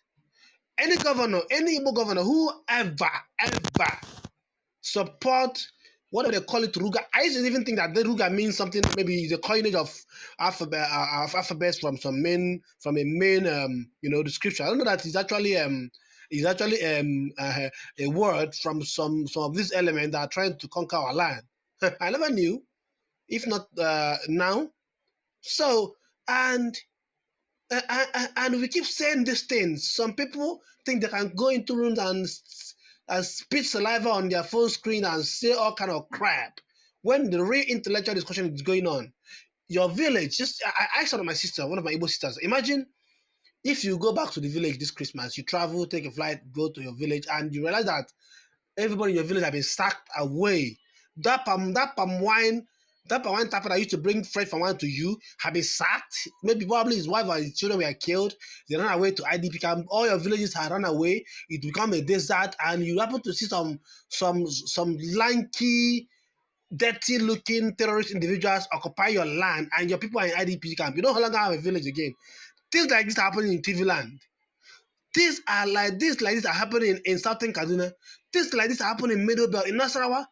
Do you want to wait for them to bring it home to Igbo land? For you to come back, you want to see all those people, those beautiful people you smile at, you sit in their compound, you discuss, you eat all kind of things, eat okwa, fried okwa, palm wine, all stuff, beautiful, discuss. From one drive to the rest compound, you give them what you brought from abroad, all those stuff. How, if you don't see them and you are told they're in IDPs, selling sex for food, spreading HIV, catching all kind of diseases. I mean, in Igbo land, in my own Igbo land, I mean, in my own river state, I mean, I can't wait for that shit to happen before I stand up and speak against the evil. We don't have to wait for us to have that treatment people are having in the middle belt. It's high time we know that we have to stand up, talk to whoever that is involved in authority, governor, House of Rep, senators, all our people, enlighten our people that RUGA should be rejected, from artisans to traders to professionals to experts, all of us. We have to make sure that we expose the evil agenda of what this Fulani apartheid regime is trying to do. It's very simple. Those wasting their time in some rooms that doesn't discuss the sensitive issue we are facing, starting Clubhouse should be a place for us to learn and unlearn and relearn. So, what I have to say is this: we will keep on pushing. We're not going to let them take our land. We will keep on enlightening our people. If you live abroad, support those in your village. Support them if they have any vigilante group. Support them. Send them money, at least to be able to eat. The then gun the government said they should carry, yes, send them money to buy new ones, right? The uniform they wear, boots, anything, help organize security of your land. Help push out or speak or advocate to your representative to reject RUGA, whether they are coming with it again in 2022 or 2023 or 2024, any year, because I know quite well they'll put their stooge or their stooges, and then we want them to do their biddings. But it's hard time we all rise up against them. Whether the stooges are from Yoruba nation or from Igbo nation or from any part of the southern Nigeria, whether it's Ijaw, any of them, we have to stand up and let people know that RUGA is a simple way to take over your land and conquer you and make sure you are cleansed. I repeat, make sure you are cleansed. You as your ethnic nation are cleansed out of this planet Earth. You no longer exist. Imagine we no longer have Igbos. This Black American wouldn't say that the Igbo land are still there. People are still there. The kingdoms, the monarchs are still there. So imagine we don't have something like that again.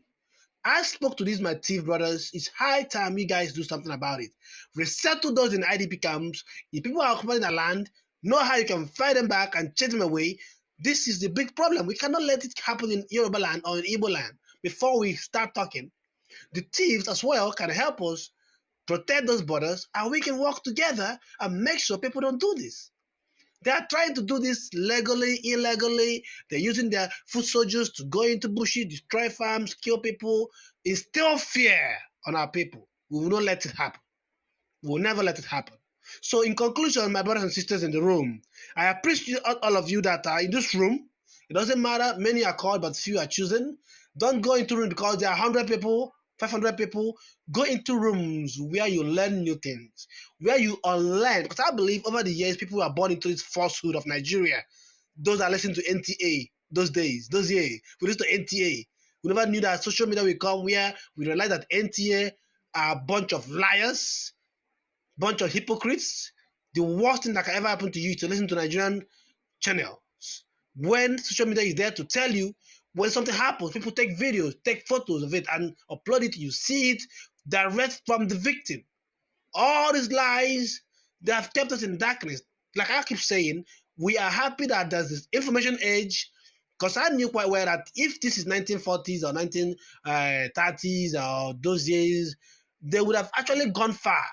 These terrorists that want to conquer our land, they would have gone far by now because people will be blind not to know what's going on. People will be listening to what is called NTA and BBC, all those liars, those hypocrites, those evil media that controlled and spread falsehood that control the mind of people.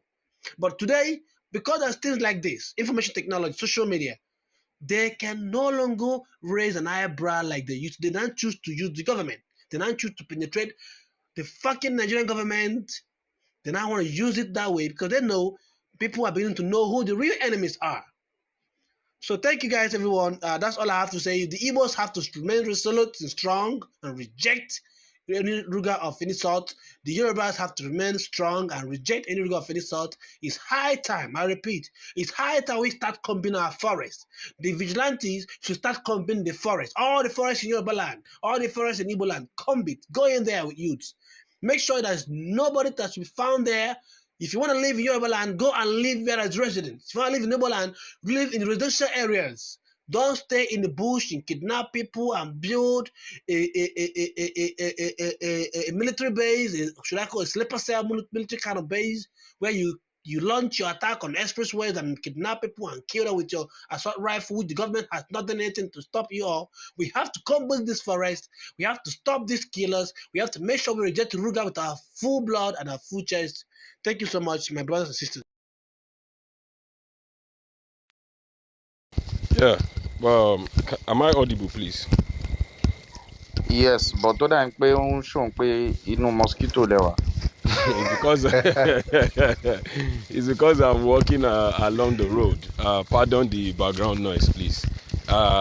Thank you, my brother who just finished speaking, and I've had a lot of information back and forth from everybody in the room. Brother Shango, please, if you are on, let me quickly be done. I just want to quickly say this before I get too busy. I've had a lot of things, and I'm really glad that, like I always say, that I'm not the only madman, as people would always think I am. In most cases, when I talk to people on ground, and I'm not even talking about on Clubhouse only, the many times I've had arguments, I've had discussions with people, it's really quite very important that we know, because and now we are just so lucky, but many people don't know how lucky they are to have information at the palm of their hand. There's a room going on right now while we are talking in the realities of things here too. They are talking about some interview to reveal some secrets of the oligarchies of the world too, which is already almost directly linking to what is happening to us in Africa one way or the other. And these are the self-denials that many of us have every day. I'm really glad of what this age is doing, and I really just want to encourage the likes of Aare and the other people here to keep on that path. They will call you madmen. They will call you different names. They will come after your life. You have a lot to lose the day you stop. That's the most important thing. The day you stop is when you lose everything, because what you do now will change a lot, will change the reality of tomorrow. So that is my piece, because I would not want to reiterate what many people have said already, and that is the basic truth from what every other person that has said something on this stage right now. So I appreciate everybody, and that's my own piece. Thank you. Okay, thank you very much, King Konju. Thank you, Mr. Review. You've really admonished us to be resolute, to be focused, and not to give up the fight. We are not giving up the fight, and it's just starting. And this is Victor Asata. We have no other place but our ancestral land. Our ancestors have fought to keep this land. We will not let go of this. Of this. Thank you so much, Mr. Ojo. I don't know if you are here. If you want to say something before we bring back Aare. Yes. One thing I want to say real quickly is that some of our people are just damaged, completely. They are intellectually damaged. What I mean by that is that there was one time I was in a room, clubhouse room, and I was pretty much saying that you cannot engage in a democratic process in a contraption, right, where the administrative language of politics is different from the indigenous languages of the people. Similarly, you cannot have the rule of law in a contraption where the administrative language of law is different from the indigenous languages of the people. And one Yoruba guy who supposedly is a lawyer, said in counter to my submission, said that that's not true in the sense that uh, I'm sorry to interrupt. Hope it's not Tesla. uh, That's a madman. I don't. yeah, some Yoruba guy, he claims he's a lawyer, and then You have to be because very. Look, I'm coming. Sorry, bro. Sorry to interrupt. okay. You see, don't take Clubhouse too serious with some people. you are new to Clubhouse. For your mental health, sir, I know you are a very calm gentleman. You are going to meet damaged people that will tell you, people that they will say they are Yorubas, that it is true, Nigeria is by conquest. And they will tell you there's nothing bad in being conquered. Let us be conquered. Let us maintain one Nigeria. So you have, yes. So Yeah. you have to be, I know the person you're talking about. I mentioned his name. Oh, So, so when he's on stage or he's speaking somewhere, I go the other way because I need my mental health intact. You understand? Because if it were a physical meeting, maybe he would have lost 2 or 3 of his teeth. But I can't do that. Aare, wala. So that's it. So you okay. can continue, Mr. Okay. So I got you. So yeah, so I in the discussion I used my grandmother because my grandmother did not understand English. So I was saying that if my grandmother was supposed to go to a court of law in Nigeria, she would have to be appointed an attorney to translate the Yoruba that she speaks to English for her to be able to defend herself in the Nigerian court of law. And this guy, this is why I know our people are damaged or they don't think at all. He said, well, that's not true because yeah, like your grandmother would somebody would be appointed to your grandmother to translate Yoruba to English for us. So then I said, so you don't see anything wrong with that?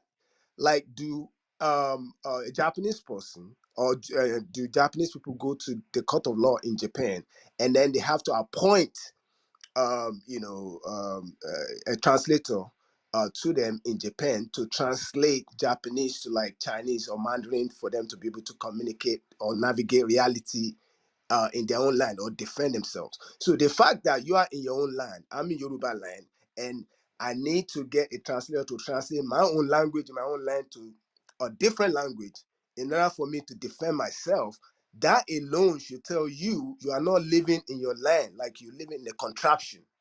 You are living in a slave plantation. But some of our people, I don't know, they are educated, but they don't get these things. Why are you comfortable with that? Why do you want to be in your own land? I don't want to be in Yoruba land and speaking grammar. I want to be free and speak Yoruba, right? That's what a right thinking person should think. These are things that people in other nations will fight and die for. But we are just comfortable with it. I don't understand. Another thing I want to say is if we look at Abuja, right now, I have friends that stay in Abuja, and they're telling me the RUGA agenda is in full fledged in Abuja, in the sense that they have this indigenization agenda going on, where you go to the Ministry of Works, and the Fula, they will go there because they control the ministry, and they will assign them pieces of land, and then like for free, that they're not even paying for this land. They just assign, these are indigenous lands that are being given to Fula because of their presence in Ministry of Works and housing in Abuja, right? So they will assign them all this piece of land in Abuja, and then they will build they will build their houses, their estates, and whatnot. And in some even areas in Abuja now, they are already installing emirs in Abuja. So we have to be aware of these things. These people are carrying out their agenda, and it just seems that our people they're sleeping. So we need to wake up. We need to get organized. If you live in the West, at least I can speak for myself. When I see people, mostly African Americans, and some of them are like Congress people in Washington D.C., because I live close to Washington D.C. I speak to them. If I meet them at bars, if I meet them at get together parties, I explain things to them because some of them tend to be Pan-Africanists. So I explain the danger of Pan-Africanism, at least the way they're thinking of Pan-Africanism, and they get it. They're like, oh, we don't see things that way, but now, I mean, we didn't see things that way, but now that you've explained to us what Pan-Africanism really means and your position, your position as a Yoruba nationalist in the promotion of the ethno-linguistic homogeneous agenda in Yoruba land or in Nigeria, we totally got it. And that's what a reasonable person should do. So don't only come to Clubhouse, Speak to your people. Speak to like wherever you are, like white, black, whoever that can help you spread this message. Speak to them. Again, we have to get organized, and we can win this, but we must have the will to do it. Thank you. All right. Uh, Thank you very much. Aare, is it okay I go before you? Is Aare there? I'm not even sure. Am I audible, Egbon Shongo? Yes, you are. Yes. Yeah. Thanks. You guys would have to help me manage my voice. I'm still trying to recover from lose of voice. Anyways, thank you very much, Egbon Aare. The review, Arakunrin Ojo, Obìnrin Àkànṣe, Egbon Shongo, Chinyere, Egbon Akinkanju. Thank you guys so much. I mean, I think one of the problems is whoever, you know, or sets of people that decided, to remove history from our secondary school, they did a fantastically good job for the devil. I mean, amazingly done. And I think, it's part of like a template being used around the world. You see the blacks in the US, still shouting every now and then that they need to have a comprehensive history about who they are. I think they also did it to the blacks in the UK, and now they've successfully done it in Nigeria. That you see a lot of people.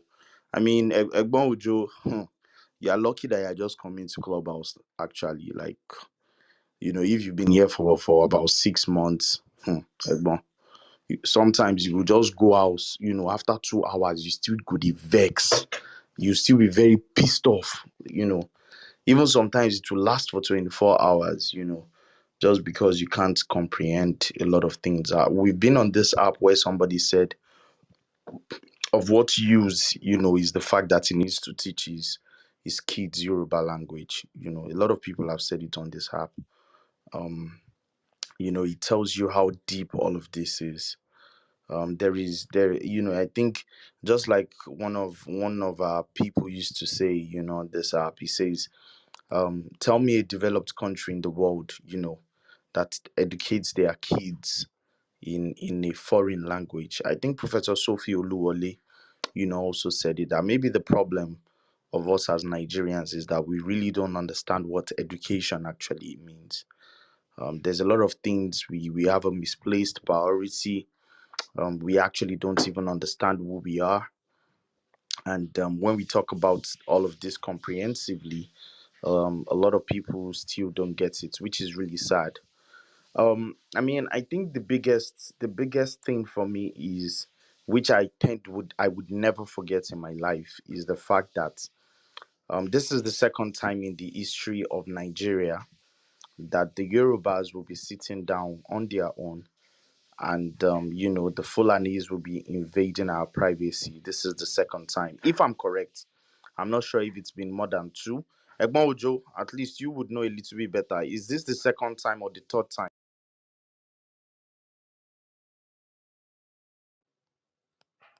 Egbon Ojo Shewambe, Mr. Aare, are you there? Yeah, I would say this is the third time. Third time, right? Okay. And they say history has a way of repeating itself. So I actually do think this thing would happen again if things are not copped. I've never heard of the Yorubas trying to claim land in Kano or Sokoto, and these things. Uh, I mean, what have we done structurally that has stopped that from happening? Nothing. And we also should not forget that as at the time when Chief Oloye Sunday Igboho or Meta, when he came up and started talking about this, the rebuttal we got from our northern brother was a threat.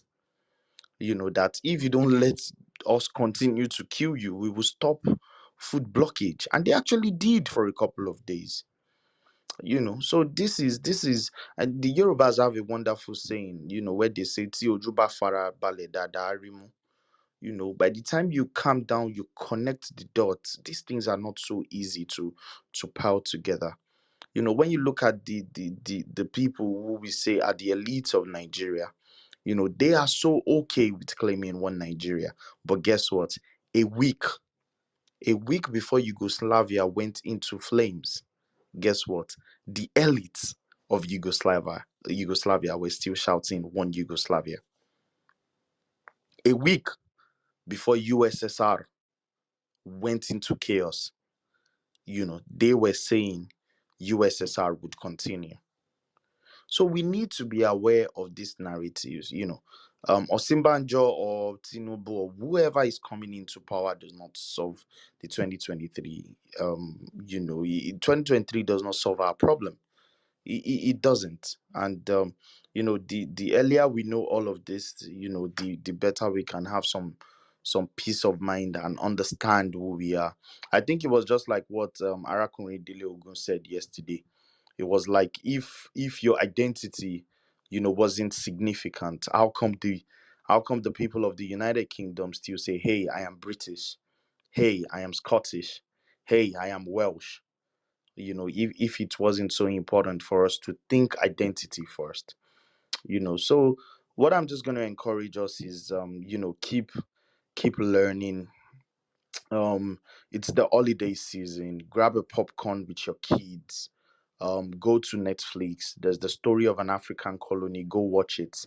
I've watched it lots of time, and even today I was able to find out. Arakunrin Ojo, Shemokpe, I didn't even know that before 1928 the Yoruba women were actually not paying taxes. Yes. I actually didn't know. That was how amazing the Yoruba structure was. you know so we need to understand what our fathers were doing. We need to understand the system of governance they played out. We need to understand that that there was this video I saw circulating on Adeola Fayewun's Instagram, and quite naively, a lot of our people had been posting it. You even see an old man be like, "Oh, Nigeria gave me free education," and I was like, "No, be your fault, Baba." Yeah, if Awolowo had not given you free education, you wouldn't be saying it was Nigeria that gave you free education. It wasn't Nigeria that gave you free education. It was the southwestern region that gave you free education. So we need to understand this. If you go and check all the developed countries in the world, a lot of the roadmaps they have and what they are doing today in terms of free education, free healthcare, free maternal care, housing, these were the things the southwestern region was doing. So let us understand. The Yorubas also say wonderfully well, "Òrìṣà tí ò bá gbè mí, fi mí lẹ̀ bó ṣe dá mi," àbí báwo lẹ́yìn sọ? Ṣé mi bó ṣe dá mi. So, and they also say like Tiwaju Obashelo and Yashi Padasi, So we need to understand, because this whole Nigerian system, we need to understand it. That's this is what even makes this is what does my head in, most especially for when I listen to Pan-Africanists. I get a little bit confused. We can all agree that the Berlin Conference was done not in the interest of Africans. So why do you want us to continue in that system created by it? I don't know. I think just like what Aare said, a lot of our people are educated illiterate. I'll keep quiet for now. Thank you guys. Thank you. All right. Sorry.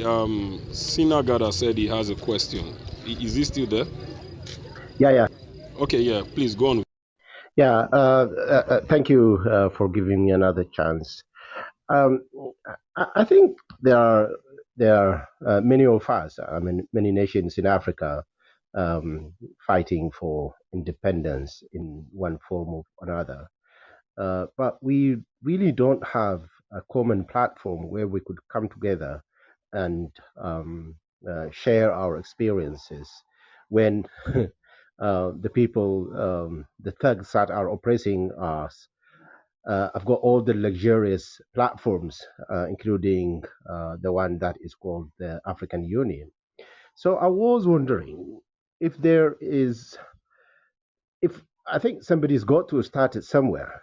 And can we think of establishing, at least digitally, some common platform for African nations fighting for independence? I mean, I'm talking about the likes of Yoruba, my own nation, the Oromo, the Kambata, the list could go on and on, so that we can gradually build some kinds of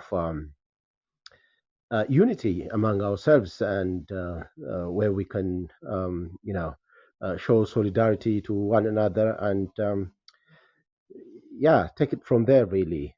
All I'm saying is, can we start some way of working together, voicing for one another. Yeah, because there are lots of untapped potential amongst us, which, like for example, uh, there are many things that the Oromo nation could learn from the Yoruba, and the vice versa, and the others up and down Africa who are fighting for independence as well. Can we start somewhere? That's my question. Can I, Aare, are you there? Is Aare there? Okay. Well, let me quickly, please pardon the background noise as I. I'm here. Okay, yeah. Did you hear his question? Can you rephrase the question? Can you rephrase Yeah, and summarize? yeah. Let me rephrase his question. His No, question. let's Nagada. Let's Nagada Okay, is okay, good. okay. Sinagada, please go on. It's a Yeah, good friend. yeah. All I'm saying is the Yoruba and the Oromo are not the only nations fighting for independence. There are many African nations, African indigenous nations that are fighting for independence and to restore their own independence. As we all know, the boundaries that Africa got at the moment is the one that were created by the colonizers, and stifled in those boundaries are nations that are either fighting for independence or that are craving for independence. However, we don't have common platform where we could come together and share our experiences, support each other, show solidarity to one another. When, on the contrary, the the ones who are oppressing us have got all the luxurious platforms, including that disgraceful institution by the name of African Union. So, can we start somewhere where we can? Sorry. Sinagada, my brother. Yeah. Let's talk behind. Let's talk behind the scene. All right. Okay. Cool. Thank you. I will get across to you. All right. Thank you. Okay. Thank you, bro. Okay, so Aare, I don't know if you want to continue the presentation on the topic, or we can bring in more speakers. Actually, Sinagada is a good friend, and I'm going to reach out to you. I'm going to reach out to you. I promise. It's a good friend. So I'm going to reach out to you for what you're saying. It's very sensitive. Very sensitive. So I'm going to reach out to you immediately after the program. I'm done, Mr. Shango. Okay, That is sir. the Okay. end of the this. Okay, Shango, please, a minute, please. Since Aare said he's done with the presentation, before we bring the room to a close, I quickly want to buttress on what Mr. Ojo was saying earlier, that Aare even interjected to tell you something. And Yano also said something about it. I need us to understand, not just for those of us up here as moderators, but those of us down here, down in the audience, who share similar ideas or are opening up to the realities of what we discuss here. You need to understand that you will get into some rooms that will mess up your mental space. Please protect yourself. There are people that are preaching your extermination subtly, as in, I don't know the language to use, but they do it gently, and you think they are intelligent. But rather, intelligence is not by certificates. it is about the reality spoken. And truth is not far away from the fact. So please be careful of where you go to, where you want to discuss with. For example, like I was telling somebody yesterday who was asking me to join a room where they were talking about the Yoruba society before colonialism was patriarchal, and the lady came off stage and said even the Irumolers were patriarchal. I was laughing and I was like, is this the kind of dumb people I'm going to go and be arguing with when the person doesn't even know the meaning of Irumole in the first place? So let us help ourselves. I don't engage just anybody. I like to engage people that are, in fact, I find them more brilliant than I am, to either learn or to put curiosity in the mind of that person too. So that is it. That's what I just want to put out there. Please, may Olodumare bless all of us, and we'll be bringing the room to a close very soon. Ogami Yano, are you there? Ogami Yano, are you there? Can you guys hear me, please? Yes, we can. Yes.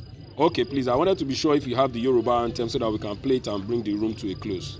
Yes. I mean, just before we bring the room to a close, this is just to remind you all that this is Think Yoruba First. If you've not followed the room, you're gonna be missing out on a lot of conversation. So feel free to cover. I'm sorry to follow the room so you get to know when we're having amazing conversations. Um, for now, our next room is going to be tomorrow. The 1976 Sowote massacre, a bloody decolonization process. I mean, you need to understand, a lot of us have just probably heard about it one way or the other, but we need to go into those conversations to see what we can learn. Even today, just like I said, I actually found out that in 1940, if I'm correct, the students of King's College in Lagos partook. The students, they partook in a protest back then. So we need to understand so many things that have happened, so many sacrifices that our great grandfathers or grandparents did, for us to have the land, that we walk on today. After that, also, we're going to be on the 3rd of January. We're going to be talking about IFA divination system and modern technology. Our brother here, Arakuri Ifadari, would be the one blessing that conversation and leading that conversation. And up next, we're going to be talking about what is knowledge. Is knowledge really power? Then what is success? The Yorubas have this amazing saying where they say, Bashe beru la bomo. They also have this saying that um, there's one I'm trying to Omodegbon, Agbagbon, Lafidalefe. So from all those sayings, let's have a conversation about knowledge. Egbon Ifadari, I mean, just okay, I think he's on the call, so he wouldn't be able to get my question. So kindly follow the room and follow us so you get to be notified whenever we're having amazing conversations like this. Do not forget also, to get your people to download the new Pajawiri app. This is one of the ways that we're meant to be thinking intellectually on how to solve our problems, whether it's insecurity, whether it's food distribution, whether it's education. We need to start thinking. We can't just talk. We need to also act. If you feel like you want to be a part of Think Yoruba First, you can simply DM any of the moderators and come be part of us. And thank you very much for coming and blessing us by listening to what we had to say for today. And do not forget, talk to the kids around you, talk to parents around you, let them remember that, hey, people actually think their identity first. It's the same even with those that colonized us. The Polish man is Polish, I mean, the Scandinavians, for example, they, no matter what, you see how small they are. I think Iceland is about a people of 150 or 200,000, and they are a nation. If it was that easy, why is Sweden and Finland not together? They decided to let go of each other. It's also a fight for language, because do not forget that language brings its own development, it brings its own science, and your language is attached to your history, how your forefathers, behaved, and it tells a story of how science and technology was applied during their time. I think oftentimes also we the Yorubas, we only tend to talk about the Yoruba language, we only tend to talk about the music, we only tend to talk about the religion aspects, but come to the conversation we're having with Ifadari, and he's going to be talking to you about the Yoruba technologies, where they've been and what is the future. So now I'm going to be playing the Yoruba Nation anthem. Thank you very much for blessing us with your audience, and we hope to see you soon. Don't forget to teach your kids the Yoruba Nation anthem.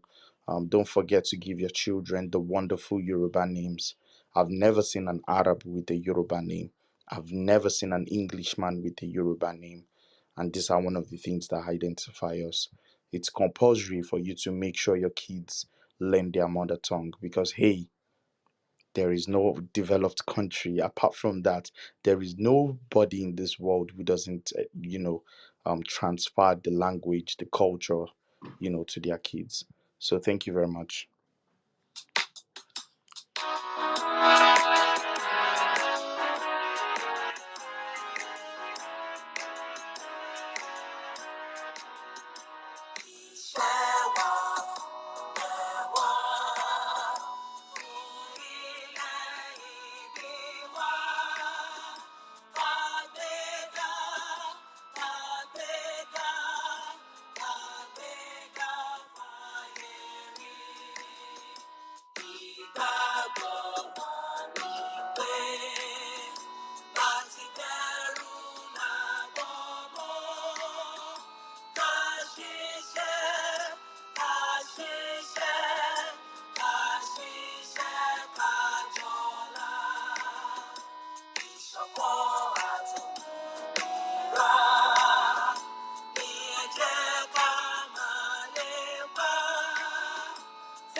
Ẹ ṣé púpọ̀, ó dàbọ̀.